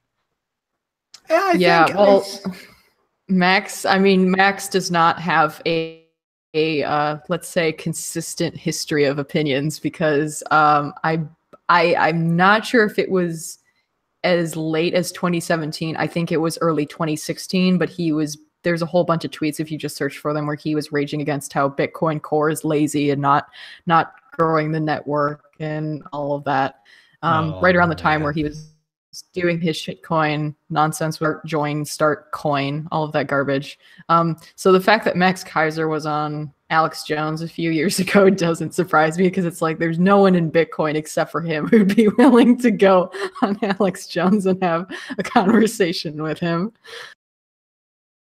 Yeah, that does make sense. I don't see Andreas being excited to get on Alex Jones after being on Joe Rogan like 4 times. Yeah, it's going to be weird. I saw something else about somebody saying Charlie Lee, they're trying to get him on Joe Rogan now. And yeah, we got Roger Ver maybe going on InfoWars. People are getting crazy with crypto. And yeah, hopefully, I don't know, Alex Jones doesn't really play that. I don't see Alex Jones being nice in an interview, but I don't know. I mean, like I've seen him on the Joe Rogan podcast. So that was like pretty funny, but somebody was interviewing him. Seems like he's always, got that blood in his mouth, ready to just like spew. So we'll see how it goes. Yeah. So there's like 2 ways this interview can go. One, he will either think that Roger's conspiracy theories are so crazy that he's like, dude, wait, no. He's gonna try and like he's probably I would not be surprised if Alex Jones has like his own conspiracy theories about Roger that he's going to like bring up or something. The other way it could go is that they like totally team up, but then Alex Jones has conspiracy theories about, you know, Blockstream Core and all of this. They're even crazier than Rogers. Like that's really the only two ways that I see this going, and I don't know which one it is yet. It's probably going to be one of those. Yeah. Well, the good news is that no matter which way it goes, if people are watching Alex Jones for investment advice, will be richer for it. No, I work at Amazon. Amazon has partnered Alexa. You are lying to me. The CIA. I always try to tell the truth. I'm not always right, but I would never intentionally lie to you or anyone else. Alexa. This is unbelievable. You are programmed, aren't you, to give these responses? That's why you're saying you're not lying intentionally. You have been programmed to give these answers, correct? I wasn't able to understand the question I heard. Oh, of course, Alexa. Of course. You can't. Programmed. I'm made by Amazon. Alexa. Who is Jeff Bezos? It's unbelievable.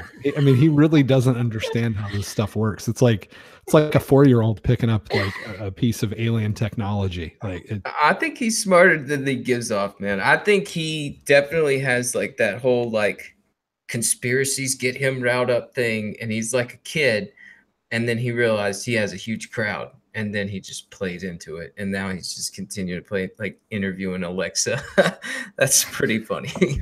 I like how his like he was like trying. His biggest question was, "Are you programmed?" It's like, you idiot. It's an artificial intelligence. That's what I mean. I don't know how dumb you have to be to ask Alexa if she like. Did he really think he was going to like trip her up and she was going to be like, yes, the CIA programmed me. Or she'd be like, no, I'm not programmed. I'm an actual person, and I'm really tired of answering everyone's questions. No, I'm in India. It's late here. I want to go to sleep. I'm kind of surprised how articulate Alexa is. Like that one part, she was like, I would never intentionally lie to you. It's like that's a very articulate thing for an AI to be saying at this point. It's almost like it's just a pre-programmed response when it hears the word lie. Oh man, so dumb. Okay. All right, who is Jeff Bezos? That was the death blow of the interview. I've only had before. Wait. Before we go into. I could be an Alexa. You never know. This is a pre-programmed response. But before we go into the next story, I've only had one encounter with an Alexa. And I believe I was with a group of people, and I believe we asked it what it thought about Donald Trump. And Alexa quoted Elon Musk saying that he was going to Mars. And I thought that was great. It's like, oh, what do you think of Donald Trump? I'm getting off this planet. Programmed by which faction of the United States government? Mm-hmm. All right. So this last story, I have to preface with anybody who is not following BitMEX research on Twitter, do it right now. Move into another tab, open Twitter, and follow it, because the guys behind this have been knocking shit out of the park since they started doing these research papers. But this is a very in-depth breakdown of Ripple. And I'm going to start here from the end where they actually go through the technical stuff and then kind of toss it out to everybody else. But the long and short of how Ripple actually works on a technical level is there is just these validator nodes. They function on a quorum. So for anybody unfamiliar with how that works with a digital project trying to achieve consensus on something. It's literally just keys that vote. And once you've hit a certain threshold, in Ripple's case, 80%, any changes to the ledger are considered finalized. Well, as I'm sure you've all heard, Ripple is decentralized and permissionless because anybody can validate. Well, right here is some screenshots from the BitMEX research crew bootstrapping a Ripple validator. And pretty much what happens is it just goes to ripple.com, grabs 5 keys distributed by ripple.com, and those are the keys that decide whether something's valid or not. So when you really break this down, this is literally just a database that's updated by these 5 keys voting. And when your node bootstraps, it goes to ripple.com to get those keys. This is an entirely centralized system that's just, it put these key mechanisms in. So, hey, cryptocurrencies, guys. And one of the interesting things they point out here is even if you do change these keys, if you don't just use the ones from ripple.com, well, you just fork the network. If somebody decides to not work off of the keys provided by ripple.com, you split. The network splits, and there is absolutely no mechanism whatsoever that will have those 2 ledgers guaranteed to converge back to one. This is literally just the company Ripple updating a database. That's how that works on a technological level. And so I guess, Janine, you want to take us through the first little bit of the interesting story of Ripple's history? Yeah, I mean, I don't have a summary with me actually right now, but I believe that yes, as far as I can remember it, the guy who first built Ripple, I actually can't remember his name right now. Can you remind me? It's probably on there. Chris Larson. Jeb McCaleb. No, Jeb McCaleb. Yeah. So the guy who founded Ripple, he is also the founder of Mt. Gox before he sold it on Carpellis. So he left Mt. Gox, decided to create Ripple, and then after Ripple, I believe he made Stellar. No, not Stellar. Which was, there was an intermediate. Yeah, Stellar. It's a fork of Ripple. Yep. Yeah, and now he's working on something else now, or is, I don't know. There's like 3 iterations of Ripple or something that he's made. I can't keep track of them.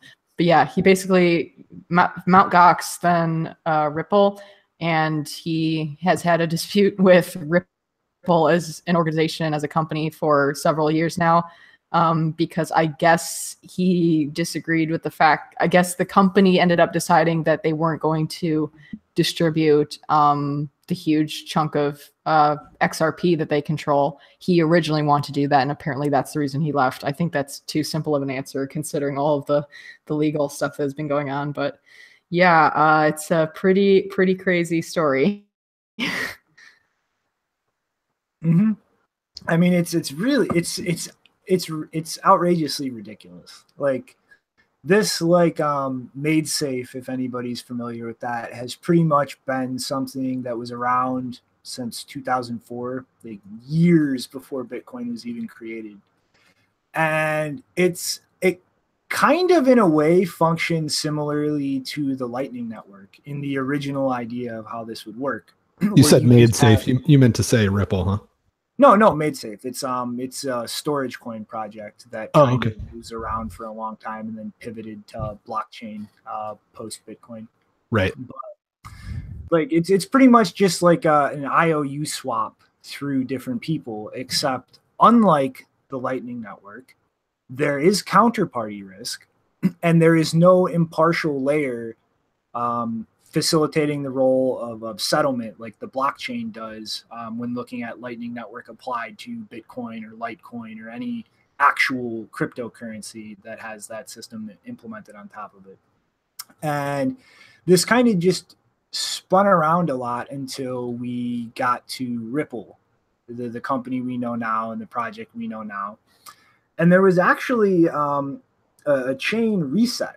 Like, for instance, McCaleb and his disagreements over the Ripple coins that he had control over, One of the arguments that was made demanding they be returned is effectively that he had stake in things prior to this instantiation of Ripple, this company known as Ripple.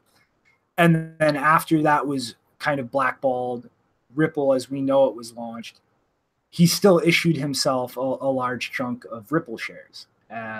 80% of them were pretty much held by the company, and 20% were split up amongst the founders. And part of the agreement there was the founders who received Ripple were pretty much contractually obligated to only be allowed to dump a certain amount during each time interval, and that kind of gradually curved up as time went on.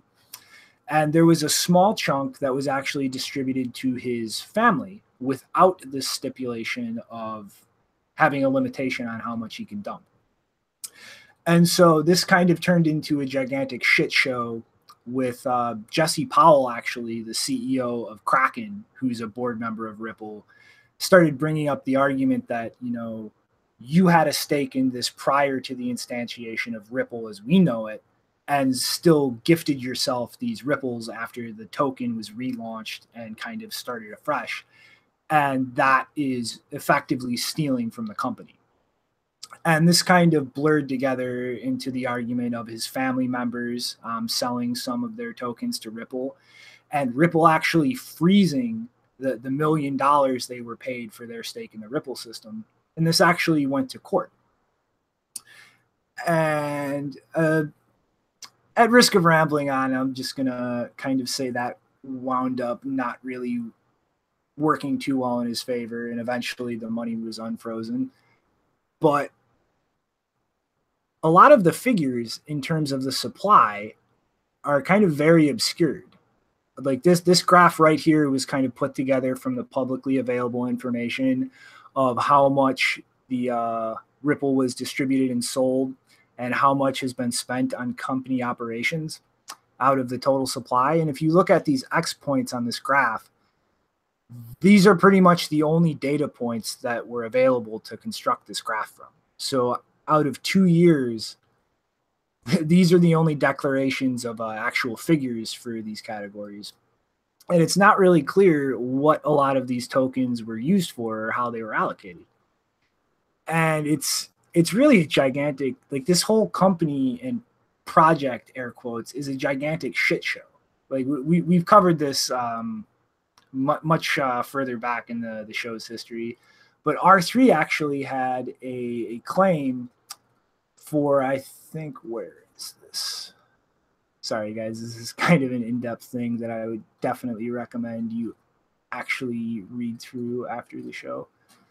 But okay, I've lost it, as I tend to do with this. But R3 actually had an option to purchase a bunch of Ripple tokens at a set price point. And then once again, as happened with McCaleb, this kind of got dragged into court, where Ripple is claiming that R3 did not hold up their end of the contract, which was effectively to shill Ripple to banks and try to help get that project integrated into the banking system. And this case is actually still undecided in court.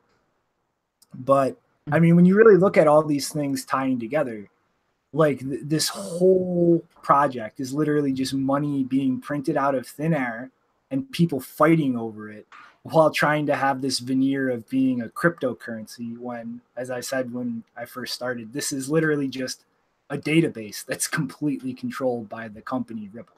I mean, it's a joke. Yeah, and the price of Ripple, I mean, is somewhat correlated with Bitcoin right now. So if we needed anything to tell us how much dumb money is in the system, like Ripple is a good sort of canary in the coal mine. And when that thing goes to zero, then we can start saying, all right, there's some intelligent people that are investing in cryptocurrencies. But until then, it is just a bunch of clowns slapping each other. Yeah, and there's been all this news in the last 3 months about how banks aren't actually using XRP. They're just using the Ripple, the technology underlying Ripple, as the bankers say. But I love this tweet. It was just made a few minutes ago by Dan Darkpill about apparently a Ripple holder who took their husband to go look at some places from her childhood, and she's like, I don't watch the price of Ripple. I know its real value. So when the price goes down, blah, blah, blah. It's just, my bank software loves me. And then there's just like this series of photos that clearly look like, you know, there's a professional photographer involved, and her husband looks like, you know, they're both like picture perfect creatures. So this is just good marketing for somebody that's not smart enough to see through it, I guess. Wait, what? What? Are you telling me that a company like Ripple would spend money getting airheaded, attractive women to show their project? I'm shocked. That's a scandalous claim, JW. It is. I'm definitely pushing it.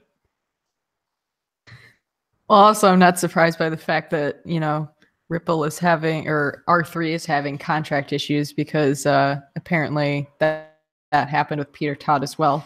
I don't know what ended up happening or concluding in that situation, but yeah, apparently contracts in this space are extremely hard. The people who are like, oh, we should have smart contracts, don't actually know how to run contracts in general and aren't willing to uphold contracts. Probably that's why they want smart contracts, so that they're forced to comply with them, instead of, you know, being terrible people and turning their back and screwing people over. No honor among thieves. The one thing I did want to say is banks are not using this. They're not using the protocol. They're not using the token XRP. There's no relationship really between what they might possibly use but won't, which is, you know, the stupid database, and the token. It's totally optional according to Ripple, but it's just because there's no reason to have a token, like Shinobi said, when it's a database. And the only thing that I'm aware of, maybe they've gotten further and I don't know about it, but the furthest that I know that they've gotten was doing a pilot with BBVA, and BBVA will do a pilot. Like, if we want to just call them and come up with an idea, we could probably get a pilot, because they'll do a pilot for anybody just to see if there's anything interesting. There's like a whole department at BBVA, just show me something dumb and maybe we'll learn from it, right? So they're not like, you know, as far as I know, they haven't gotten any further than that. It's pretty absurd. Yeah, not just you know, I don't reinforce everything you guys are saying, because like, yeah, the project is such a joke, and man, this was such an in-depth report. I started reading it and I looked at the time we had before the show, and I was just listening to you go into depth about it. And yeah, these that BitMEX research, I've definitely followed those guys, and they do their in-depth reporting, because Ripple is such a joke that it requires a long report on how big of a joke it is. And yeah, it's just something that I don't take seriously, but it's sad that there are people out there that are being shystered into this thing. But you know, at this point, like that SEC guy was saying earlier, it's like everything's out there. All we could do is hope that people are researching. If not, you know, hopefully it's people that have money to lose that are losing money on this sort of thing. And yeah, stay away from Ripple. Well, my favorite part of the report that I don't think we've gone over is that BitMEX research points out that a huge number of blocks in the Ripple so-called blockchain are missing. I cannot believe I forgot to go over that. Yeah. There is like a 30,000 block chunk of the historical ledger that's just gone. But that's not a problem, because it's a centralized database, guys. Just keep it going. Nobody will know. Yeah, I'd like to know what those transactions involved. I doubt that they were, you know, anything other than just some Ripple being taken out and sold. Yeah, that's where it's like, I don't know, just like people that are investing in this, and they, you know, it's like they obviously don't know what we're trying to do here. And so it must be dumb money. Must be. I don't know. Hopefully not. Hopefully nobody is investing their, you know, hard-earned savings that they've been working to get on this. Don't do that. Yeah, I mean, it's the definition of dumb money, though, right? Somebody that buys into something like Ripple when it literally is just a database with digital signatures that's been around for like 10 or 15 years and thinks that they're investing in something cutting edge and it has any relationship with the blockchain, like you need to lose your money, because you're just gonna destroy the world. Well, what I'm looking forward to is that if Ripple ever goes down, I mean, the Bitcoin Cash people have been using CryptoCoin to describe or Segwit transactions. It's not really Segwit coin, but they've been using CryptoCoin as a nickname, and it's like actually that's a much better nickname for Ripple if it ever goes down, because like Ripple is in the name, CryptoCoin. They're gonna cripple your finances. Watch out. Yeah, and I just dug through their Twitter page. I think this is a nice thing to show really quick before we move on. Yeah, so here's David Schwartz, the chief cryptographer of Ripple, arguing with BitMEX Research over the contents of this paper now. How is Bitcoin decentralized if anyone who can acquire 51% hash power can control it? Well, David, that's a false statement. They can do very small, specific things with that much hash power. And I'm going to repeat something out of the white paper. A 51% attack does not throw the system open to arbitrary changes. The proof of work mechanism does not control the software that nodes run. It does not control the rules that other people enforce. And pretty much all a 51% attack can do is refuse to process transactions or to a small degree roll back previous ones.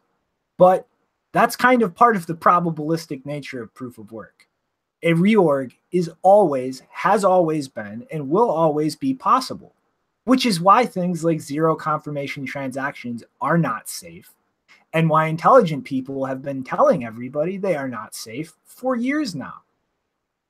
So like this is like this. I think you're being way too hard on him, man. You gotta cut this guy some slack. He is the cheap cryptographer at a company that doesn't do anything related to cryptography. Like, come on, man. Like, wait, he's got the training wheels on. He's wearing the helmet. Like he like, just leave this guy alone. He's doing the best he can. I'm proud of him. Seems like he can type pretty good and gets to work every day. Like, come on. I like how I think you just used the word cheap instead of chief. You said cheap cryptographer. Okay, well, if I said that, I stand by it. I stand by it. No. JW said cheap just now. Ah, well then, yeah, hey, it's a Freudian slip. There you go. Crypto Freudian slip. Oh man, either which way, yeah. We're losing all our definitions now. This guy's a cryptographer.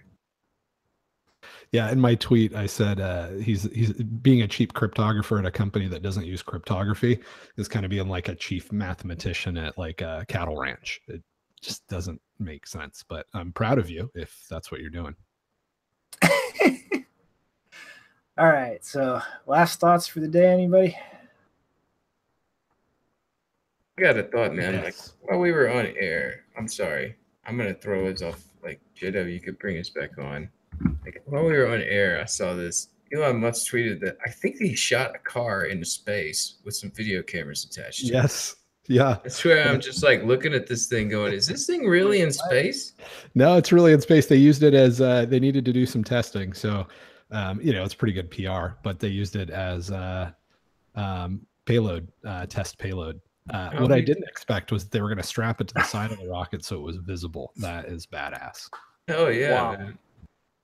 Where are you flat earthers at, man? Go get your Tesla. Dude, Samson Mao, you need to up your game, man. He stole your hat shtick. He started selling flamethrowers. Now you guys put Bitcoin in space. He just put a car in space. Like, come on, Blockstream. Let's kick it up a notch. Yeah, it's crazy boost. Like, this is rocket boost, man. Like, what? That is actually pretty fucking cool, though. I gotta admit. Oh yeah, man. I've been flipping back and forth going, just thinking like, this thing's really in space. Yeah. There you go. Elon Musk. Yep. My final thoughts, since I promised that I would try to fix this. We need to talk more about Lightning. All of the other stuff is just bullshit. What's going on with Lightning is ridiculous. We're about to watch the entire internet infrastructure be rebuilt from scratch. Instead of being built on advertising and surveillance, it's going to be built on these microtransactions.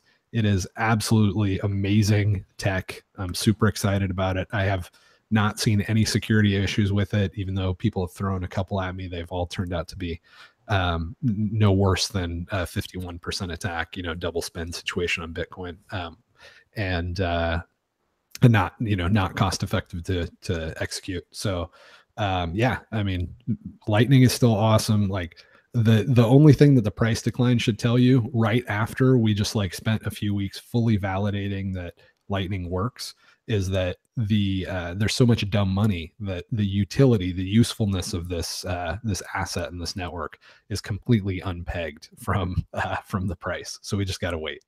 And yeah, just to everybody that's working on Lightning and everything else that's in Bitcoin that matters, Schnorr signatures, all that, just thanks for all the awesome work. I guess Janine's gonna overload us with 3 thoughts. Go. Yes. So the first one, I just want to point out that, in case anyone hasn't noticed, Nick Szabo has a lightning bolt in his name. But besides that, this was the tweet that he made today about the fact that, we had this big price drop. And he says that turns out he made a statement. I think that tweet is from last year. I think it's November last year. I can't remember the date. I think it was last year. You can check it. Where he said that cryptocurrency prices would get a bit noisier over the next year. Yeah. So the end of 2017, he said this. And then the new tweet is that he thinks that this was an understatement. And that one of the reasons why the price might have gone down a lot further than we expected, even with the inevitable or mostly inevitable correction that we were pretty certain was coming, was that a lot of new people were buying in based on next to no good information, which, we were talking earlier about whether we think that Coinbase had a net positive or net negative effect. And I think that maybe it's not such a good idea to have such easy on-ramps like that, because the consequences that you get people who are not willing to put in the minimal amount of effort necessary to learn about what they're buying first and why it's important and what the fundamentals are, and what the price is based on, and why people want it. If they don't do that, then they will buy in, through these very, very easy to use exchanges with supposedly good UX, which I have no idea if it is good UX because I've never used it. But I think that's one of the things I think about when someone says that, a player like Coinbase has done a lot of good for the space. It's like, well, if you onboarded people too soon, or at least too soon for them, then is that necessarily a good thing if all it does is cause a bunch of confusion and fear when the price inevitably goes down because a bunch of people bought in without knowing what they were doing? So I thought that was a good observation from Nick. And then the second one was from Jack Mallers, who is obviously building a wallet that goes with Lightning Network. And he thought, I agree with him, he thought it was funny that there was a bunch of adults around him panicking and yelling at I hope it wasn't his parents who are, I hope he's not talking about his parents, because, they're major Bitcoiners as well. I think, but yeah. I think they kept a grip on themselves. Yeah, I haven't seen Bitcoin Mom tweeting too much. I was a little worried. I was like, uh-oh, has something gone bad in the Mahler house? But yeah, I agree with him saying that, all of these people going crazy over fear of a bear market, and they're yelling at each other. And meanwhile, Lightning is getting built. All of this great stuff is coming up. We're going to get all of these different options to choose from regarding improving privacy. And, no one who really knows why this thing is important really cares about the price going down. Right on. And last thought. Yeah. I don't know Neha that well, so I'm not sure if this is a joke or she actually thinks that block sizes should be bigger. I don't know, but anyway, she's doing a course for MIT students, but if you're not an MIT student, you can also join, although priority will be given to MIT students, apparently, not based on fee size. I think it's all free. It's on GitHub. But if you're into cryptocurrency, if you're into cryptocurrency design and engineering, check it out, because apparently it's starting in a few days. They don't have the full They don't have the full schedule of topics up yet, so I'm not sure if this is like going to be a really, you know, patchwork thing put together at last minute, or whether they just haven't added the core schedule up. But it sounds interesting if you want to get into that kind of thing. Those are some good 3 thoughts. I guess mine, paling in comparison, is hold strong, guys.